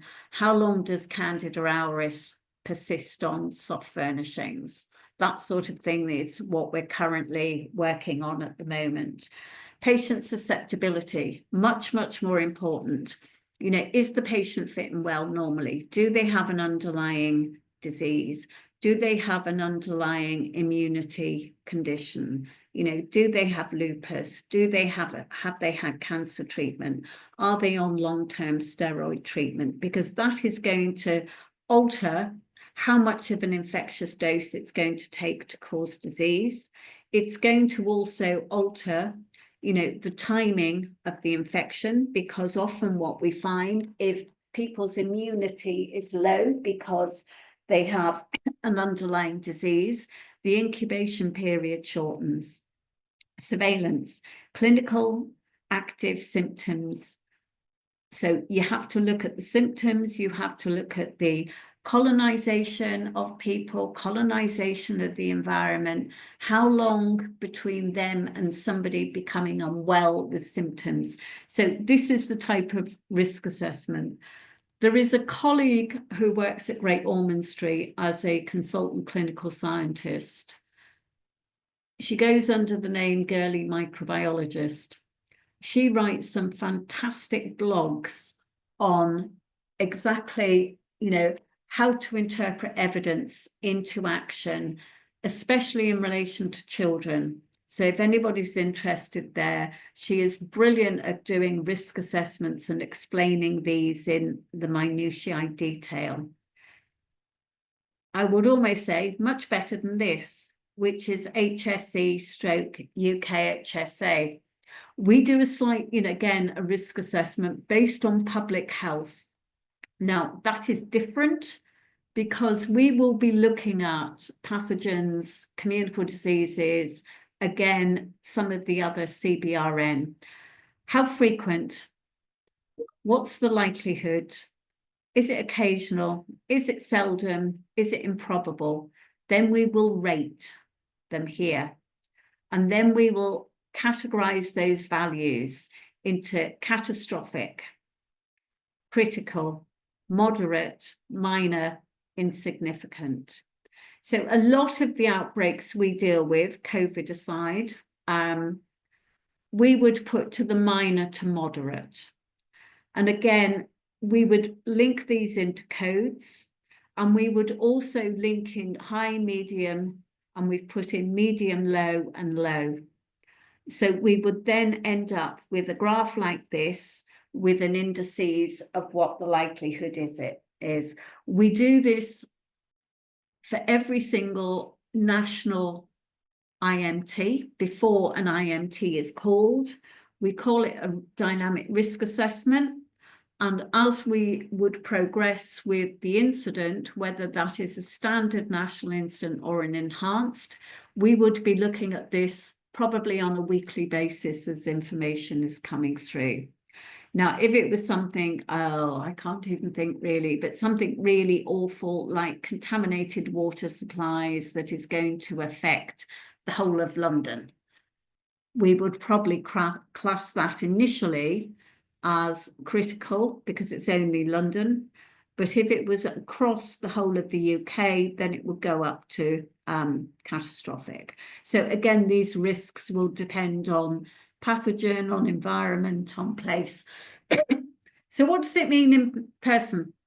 I think my biggest, I suppose, bugbear is do not treat a line list. Do not treat a lab form.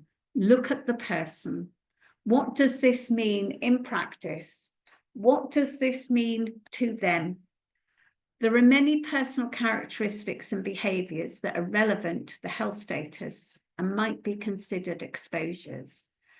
You've also got to look at what is the impact on that individual or on that population. And you have to take into consideration occupation, diet, smoking, alcohol consumption, medications, the family history of disease, the religious practices, the diets, the restrictions, the alcohol, the tobacco use, leisure activities, and much, much more importantly, I have now added another issue. It's the health and well-being and safeguarding. Safeguarding trumps IPC, especially with children. I was on a call recently where I said, whatever that family needs, their needs must come first, and we will implement the IPC measures around the outcomes for that patient. And it was, should they be discharged, shouldn't they be discharged, whatever. For the health and well-being and mental health of those people, sometimes it is much more important to get them home.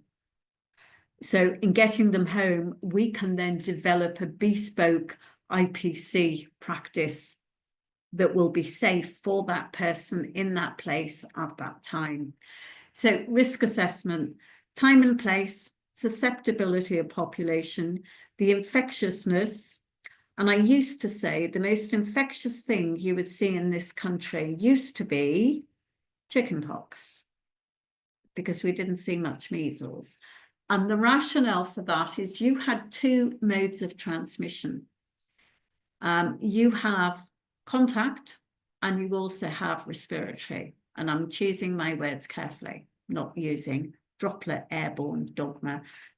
So respiratory transmission and contact, you've got two routes of transmission. Anyone that had asked me pre-COVID, what was the scariest thing that I could think of? It was MERS-CoV and SARS. Ebola, to some extent, was a walk in the park. It was horrible, but you knew how to control it. MERS-CoV, SARS, COVID, very, very difficult because of that. And again, I'll use the phrase respiratory. And because the research wasn't there, the evidence wasn't there, we didn't have the diagnostics, and we also didn't have any evidence or publications about asymptomatic carriage or about how would I phrase this for you? I suppose the pre-infectiousness before symptoms. And so again, really, really key to look at the clinical presentations. Diagnostics and investigations, these have come on leaps and bounds. I would never have thought in my lifetime we would get home testing kits for something like a coronavirus sent to people's homes.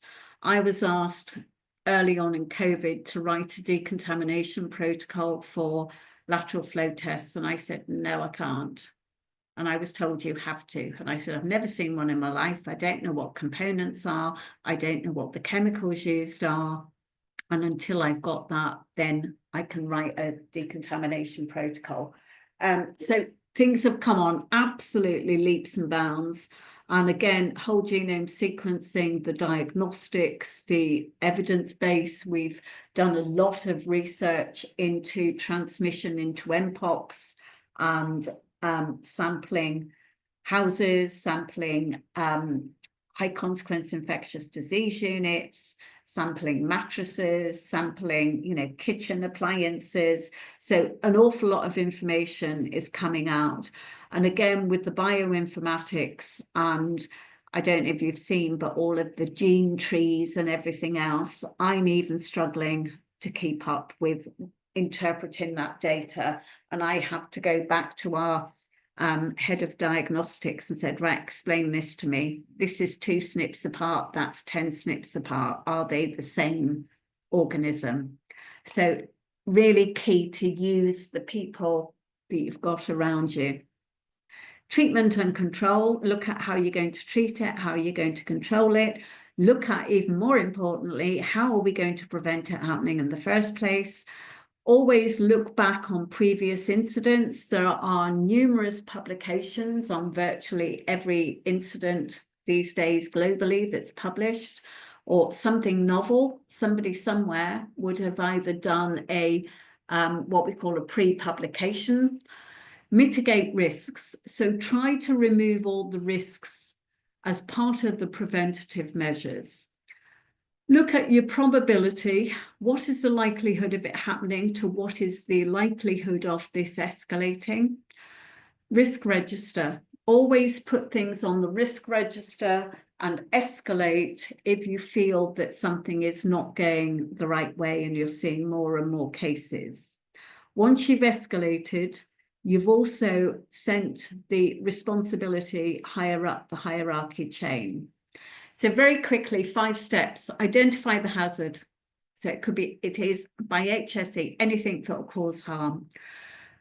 It's quite easy also to look at controls of substance hazardous to health, because that really covers everything, including pathogens. Decide who may be harmed, assess the risk and what action to take, make a record of the findings, review the risks assessment and cascade lessons learned. So over the years, hundreds and hundreds of different publications from Department of Health, from government, you know, going back to the old MRSA days, the cleaner, safer care, winning ways, working together to avoid, you know, communicable diseases and healthcare associated infection, getting ahead of the curve. So this is trying to get ahead of the epi curve. So as we're putting preventative measures in place.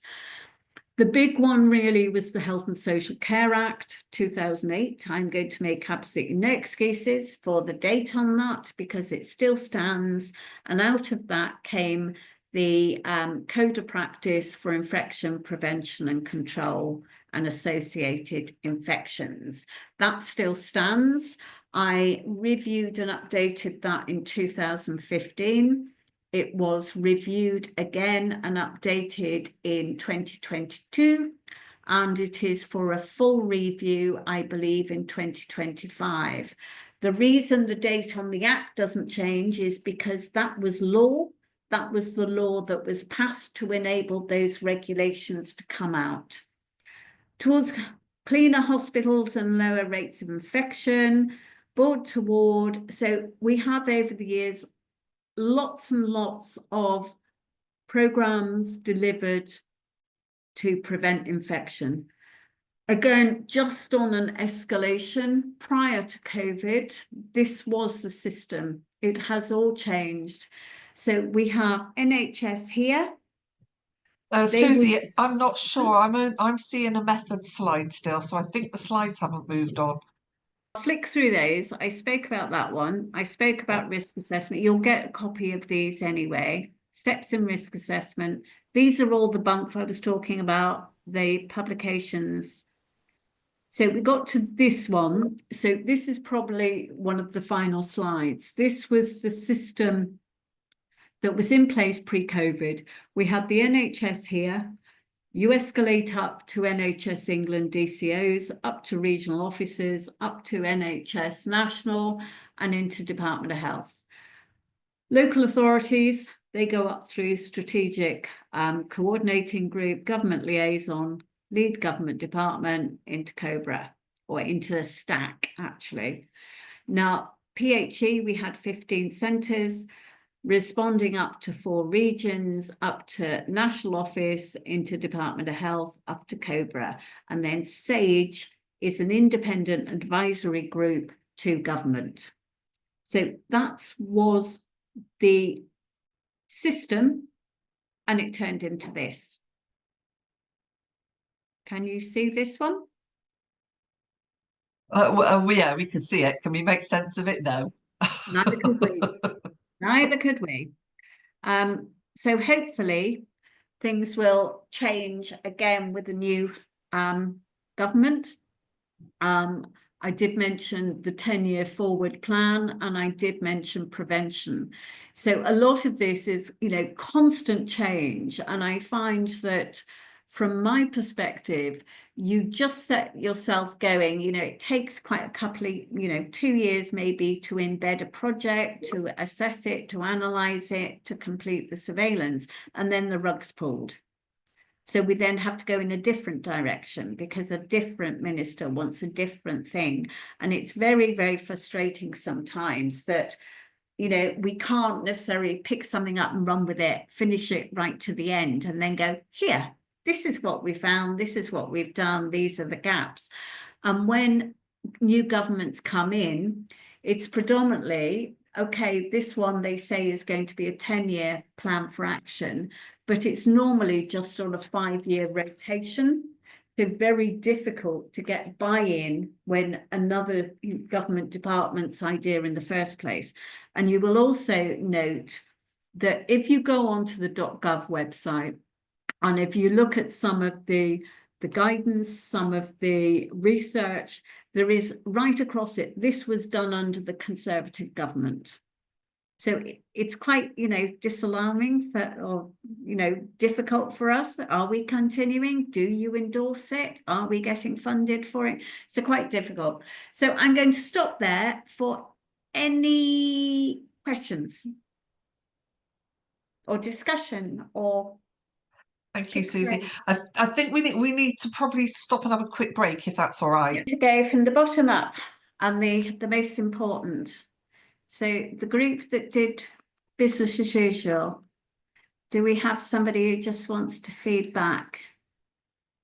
I'm feeding back. So we spoke about hand respiratory advice and sharing that. Obviously hand washing and respiratory advice like tissues, the use of tissues. We talked about reducing visiting, enhanced cleaning, especially in the touch areas. The environmental risk assessment, we started to talk about that, but then we guessed that was the middle people and that would be doing that. But we would need to know what the risks are. But mainly around communication and escalating any staffing issues, or being vigilant around anyone having symptoms, whether that be staff, patients. We talked about reducing visitors, and we talked about the environment, as in perhaps having sort of one entry point and that kind of thing. But mainly about it was about escalation and the use of appropriate PPE and waste management. Brilliant. I'm going to be the horrible person that sits on the IMT that's made a decision that everybody on that involved, it could be a unit, it could be GP practice, whatever, I want them all swabbed and I want them all put on antibiotics. How would the staff feel? Oh no. I think well, should I stop talking? No, please talk. Please talk. Okay. No, that wouldn't be a good management decision to make at all. I mean, it's about being vigilant about what.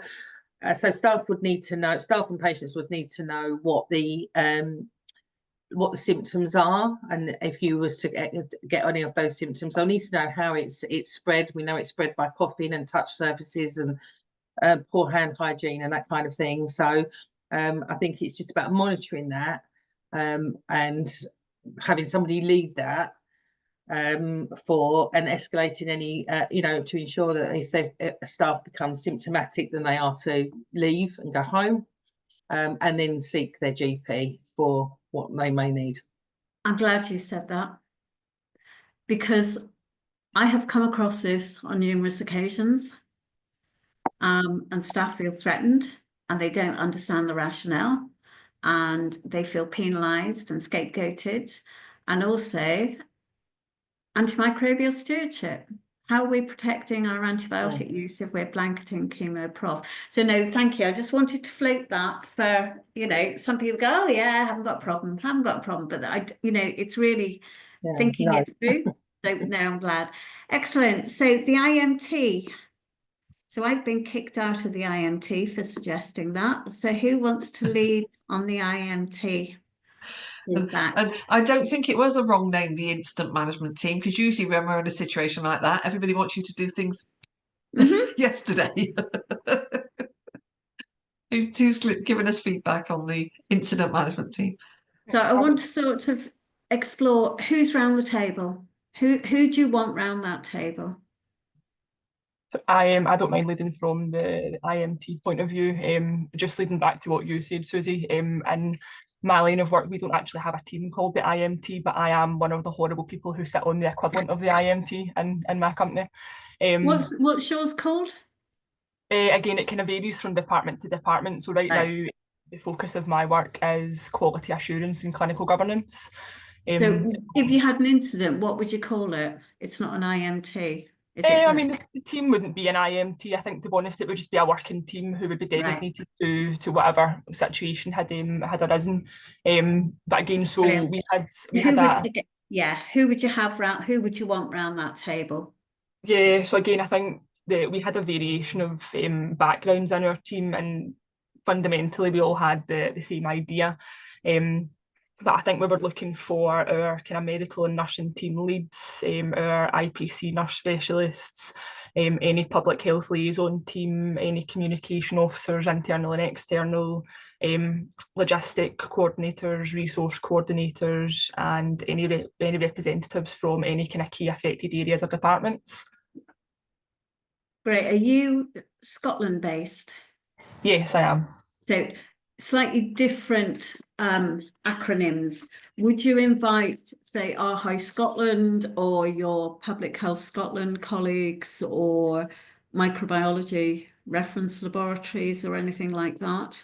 Yeah, definitely Public Health Scotland, Health Improvement Scotland, any kind of relevant teams. I wouldn't have kind of thought to maybe go down the route of kind of the microbiologist, obviously depending on what it is. I think that's probably a little bit above and beyond my responsibility, to be honest.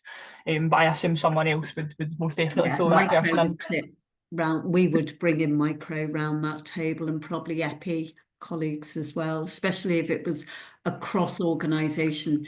The only other people you may want to consider, and again it will differ depending on the environment and the area, occupational health and hotel services or estates management. Yeah, definitely occupational health. Yeah, so that one didn't come to mind. Great. Righty, we're going to the execs next to see what their role is and who wants to feedback from the exec team.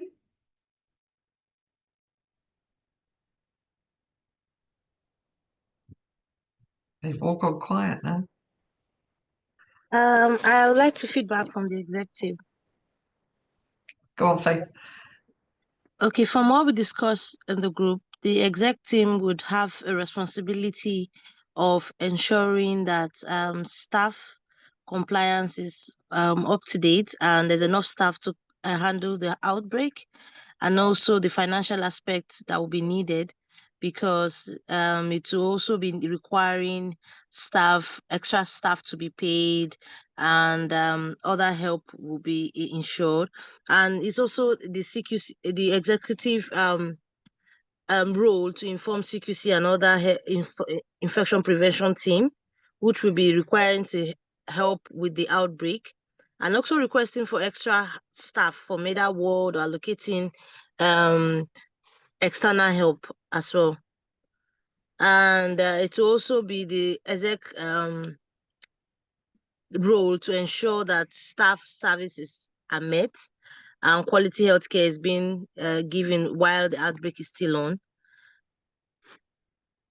That's brilliant. We also discussed, didn't we, notifying CQC or commissioners and other parties that would be interested. So just on a final, thanks, Faith. One last question. This probably applies predominantly to England. If you had a cross-organisational incident and it spanned different organisations, who has the ultimate responsibility for that outbreak?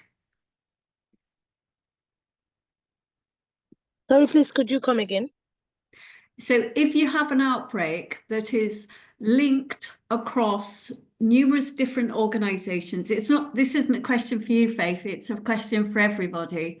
So you've got an outbreak of Group A strep, it's across schools, it's across care homes, it's across hospitals, it's across hospices, and the wider sort of population. It's all the same type, it's all the same whole genome. Who takes ultimate responsibility for that outbreak? Is it the UK Health and Security Agency? It used to be, but it's not anymore. Right, this is really quite interesting and quite difficult. It is the Director of Public Health for that region. So the Director of Public Health in England now have 1 foot in Department of Health and 1 foot in NHS. And they link through the ICBs to encompass all of those service providers. So the ultimate SRO will be the Regional Director of Public Health. Does that make sense? Yes. And it's really because he sits there as the protecting the population. So it's not, you know, an outbreak of this size. It won't be the fault, for want of a horrible word, of the trust or of a care home or of anything. It's a population outbreak. So therefore, the Regional Director of Public Health. And again, it's a little bit controversial, but if an outbreak is declared, money is forthcoming. A lot of people and organisations don't want to declare an outbreak because they don't want to be penalised, but that actually comes with greater financial resource. And again, greater ways that we can speed up things like microbiology sampling and testing, and we can get rapid diagnostics, and we can do all sorts of other things once an outbreak's been declared. Yeah, so 1 minute left. Any queries, questions? Was it helpful, useful? Do you want me to change anything for colleagues? Anything you want? If you want to contact me personally, go through Chris. And if you want any, you know, something crops up in your area, like, sorry, I didn't catch your name, Legionella, Stacey, by all means, contact me. I'll furnish you with what we've got to date. Even if I'm not personally aware, I'll do some digging without naming names. But again, things like that are really, really key, because I'll sum up by saying a couple of years ago, probably too many years ago that I can't put a date on it, we had a really, really nasty outbreak in Northern Ireland of a multi-drug resistant Pseudomonas. It had been going on for ages. Again, it wasn't one trust or hospital, it was multiple. It was an astute infection control nurse on that neonatal unit that solved that outbreak. So she asked a simple question. She thought it was stupid, it was genius. So they'd done everything. They washed their hands, they one-to-one care, they did everything. They washed the babies in bottled water. And she said, but we still wash the incubators from the taps. So that was the transmission rate. So it's normally something as simple as that.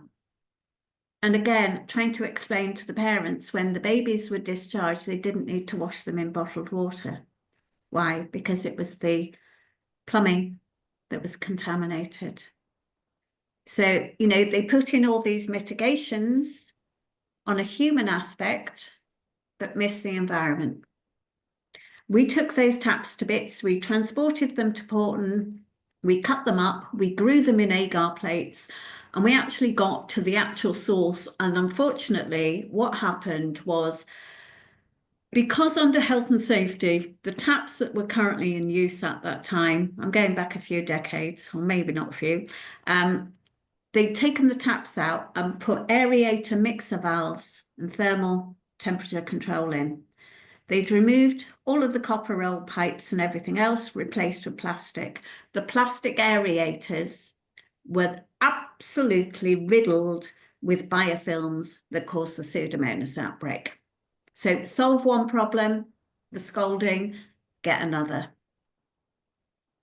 It's often the way, isn't it? The unintended consequences. If you're all right, Susie, I would like to give people just a couple of minutes if there's any sort of questions or queries that people have. Well, we've got you here for your knowledge and experience. Anybody got any other questions for Susie?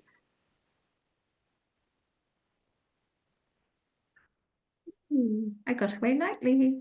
Yeah, looks like you might have Thank you very much for inviting me. And I do enjoy these sessions because I get real people rather than just, you know, and an interaction. It teaches me as much as it teaches you. Sorry. Right, Manisha's put her camera on, so I think we have a question. Go on, Manisha. So so my question is, if an outbreak, it's confirmed as an outbreak, and if the staff gets affected by it, so is it, I'm not really aware of what's the protocol here because I work in the bedside. So what is the what's the measures that we take to protect the staff, or is it comes under whose response? Is it the ward manager, or is it like the hospital or the trust has their own protocols? It should be all covered by the policies. It should be covered by the Infection Prevention and Control Policy / National Manual. It should also be covered by the protective equipment that you are offered or advised to use to control. If a member of staff picks up an infection due to, and even with following the guidance and the policies to the T, and they still develop it, say Legionella, for instance, then that falls under Health and Safety at Work Act and is reportable to the Health and Safety Executive under RIDDOR, Reporting of Dangerous Diseases and in occurrences in relation to work. And then HSE would carry out, it may be virtual, it may be in real time, a risk assessment. And again, to ensure that the policies and procedures are fit for purpose to maintain the safety of the staff. Right, thank you. Yeah, that is an important one, Manisha. I think I've played every single role in the three that Susie was talking about, having been frontline as part of outbreaks, then as an infection control nurse, and then latterly as a chief nurse. And Susie always starts with the frontline people, because as Susie's pointed out, the frontline people, the infection control team, you're often the first ones that pick this up and know what we need to do more than anything else. You know, the practical side. We can send out all the instructions from the level that Susie works at and the national stuff. You're the only ones that can make it work and tell us whether it works or not. I believe one of the most recent ones, Susie, they were talking about triple gloving at one point for oh yes, for something. I don't know if any of you are ex-theatre nurses or theatre stuff and know that even double gloving is hard to work. But you imagine trying to work wearing 3 pairs of gloves. But interesting, that cropped up with us probably about 2 weeks ago. And a colleague, well, new into this type of role, looked at this protocol and went, we can't do that, we can't advise that, blah, blah, blah. And I went, whoa, whoa, whoa, whoa, whoa. This isn't theatre. This isn't ITU. This isn't a hospital. These are vets. And totally mistook the guidance. So if you're on a really awful, horrible farm, and sorry for anybody with this, but it was about avian influenza, and you had to go into a barn where people were culling chickens full of dust and dander and everything else, you take off your first pair of gloves and then you decontaminate your second pair of gloves in order to take off the rest of your PPE. Didn't get that at all. It's all about the context, isn't it, Susie? Like you said, you wouldn't want to try putting a cannula in with 3 pairs of gloves on, but it's all about the context. So you have to, and I get myself into trouble so many times because I'm told to do things and I don't. And it's not because I don't want to, it's because I will challenge back and say, I will, but I won't until I've walked the walk with that individual that is having to carry out that policy. Yes, that's I get myself into trouble so many times. Well, I'm glad you do, Susie. And thank you so much. Thank you for carrying on and giving them the full session, because it is such a good session. I always evaluates well. So thank you very much, Susie. If anybody does have any more queries that you didn't want to ask at this point in time, that's to fly them into one of us and we'll make sure that Susie gets them. And nice to see you again and see you next time. Thanks a lot. Thanks, everybody. Have a good lunch. I didn't put you off. No, you wouldn't have put us all off. No, Dinah does a good job of that. Oh, well, that's what I thought. I'd tone it down a bit. Brilliant. Thank you. Thanks a lot for all your help. Let me work out how to leave now. Let me see. Bottom right, possibly. Oh yeah. Oh, new images. It is new. Thanks a lot again. Bye-bye. Thanks, Susie. That's great. Thank you, everybody. So we promised you at the end that Paolo would walk us through the bits that we might need in the Coventry rooms. All right, thank you, Chris. Let me just share my screen. So the two main concerns, I believe, today were viewing results and finding the tutorial recording. Am I correct in saying that, Chris? Yes. Okay. Sorry, I muted myself. Yes. Okay, great. So here I've landed at the AULA dashboard. Once you boot up the dashboard, you should be, I believe, in the announcements area, which is empty here, but there is another sub tab here for common room, and all the way at the bottom there was the link to, oh, actually probably not even there, the link to the tutorial, but Coventry have helpfully added the recording to, I might be in the wrong, bear with me 1 second. I believe this is the right one. November 1st. Yeah, that looks right. Here we are. So the tutorial recording is on the journey, materials, and on the left-hand side menu, you should find the tutorial recording here. For you to see, it's just over an hour long, and for submission as well as viewing results, they are both almost analogous in the way you would access them. So back to community, let's go back to journey. Assignments, here's a sub tab. This is a admin view, so you might not see it like this, but once you click on one of these, you are able to submit, and then once your assignment has been marked and graded, you'll be able to view feedback there. I won't click on here as it will show all the submissions and all the grades. Yes, that's just a brief walkthrough. I understand it can be quite confusing with with the tabs and the sub tabs, and finding information can be a bit difficult for first-time users, but I think we're going to have a conversation with Coventry to better signpost material and other things. So hopefully that should be cleaned up for you soon, but that's just a walkthrough for those two tasks.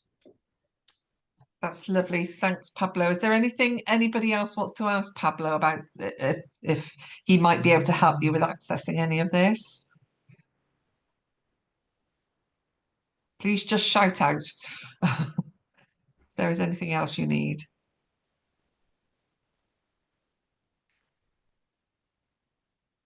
No. Chris, it's not for Pablo. You just mentioned the link that you've put in where I can't find it in the chat. I'm sorry. The thing to read for tomorrow. Oh, it's in the discussion group. Oh, that's okay. Yeah. So if you go to the RCN. Oh yeah. Okay. Learning platform. Yeah. You should have got an email as well anyway. Yeah, I may well have if it's come in the last couple of days, but I haven't got through them yet. So no, I've literally just put it in the discussion group now. Right, yeah. So if you pop to the discussion group, you'll be able to find it there. It's only a page and a bit, so it won't take you long to read. Great, thank you. Thanks. Anybody else need any help from a technological point of view or anything that we can help you with? No. Hopefully you found Caroline's session helpful as well this morning. I think from having done the academics course now for a few of your cohorts. The biggest thing, like Caroline was talking about, is the writing, the academic style of writing. And there is help on that from Coventry University and from the RCN library as well. They'll always be there to help you. Like Caroline said, the referencing, make sure you get that right. You don't want to lose any points on that. Make sure you get your spelling and your grammar done. And as she said, try and get somebody to check it for you to make sure that it all makes sense. But it sounds sort of counterintuitive, like Caroline was saying, is whilst you're doing an infection control course, part of what they're marking you on is your ability to critically analyse and evaluate the literature for you to be able to apply that in practice. So they're looking as much at that as they are at your infection control knowledge, or perhaps even less your infection control knowledge.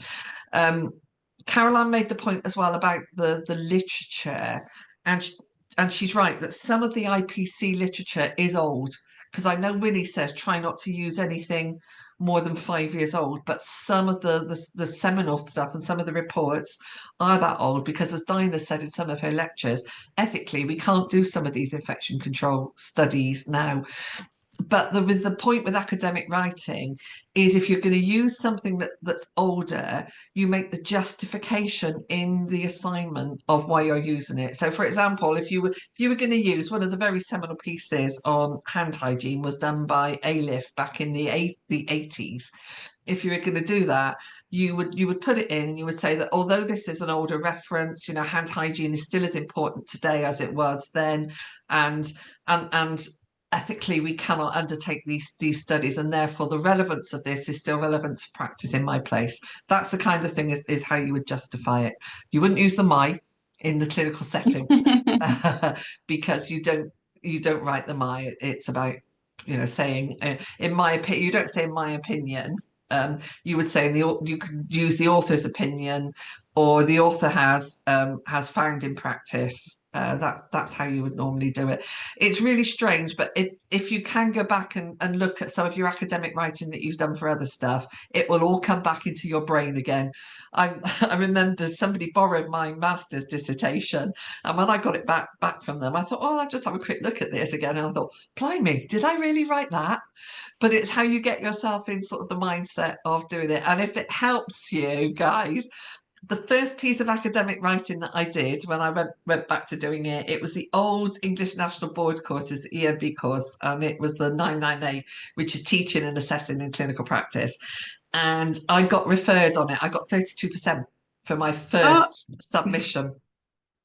And it probably did me the biggest favour it did, because it made me go away and think about how I am with academic writing. When I did my master's degree, I got a distinction for it, because I'd learned at that stage what academic writing is about. And I know this is an infection control course, but if you want to pass it, think about your academic writing. And I'm going to stop now and just check if there's any more questions. Yeah, I have a question. Yeah. There's this, I've seen it, I think it's Caroline mentioned it in the morning, and my coach mentioned it yesterday, a stakeholder analysis template or matrix. I don't know where to find that. I don't know what that means. I know what stakeholder means, but when they put the word template and matrix, I am lost. Right. Pablo Crystal, I know it's on the LMS somewhere, isn't it? The stakeholder template, I believe. Yeah, it should be. You can probably find it faster than I can. Yeah, I'm going to try and find it quickly. It should be for day 3 and 4. Yeah, stakeholder analysis template. So yeah, under day 3 and 4, which I will just paste. Can you share your screen? Is that easy enough to do, Pablo, and show people? Yeah, I'll just send over the link, and then I'll share my screen. Brilliant. Bear with me, my computer's super slow. Is that your internet or your new or a computer? Do you need a new one?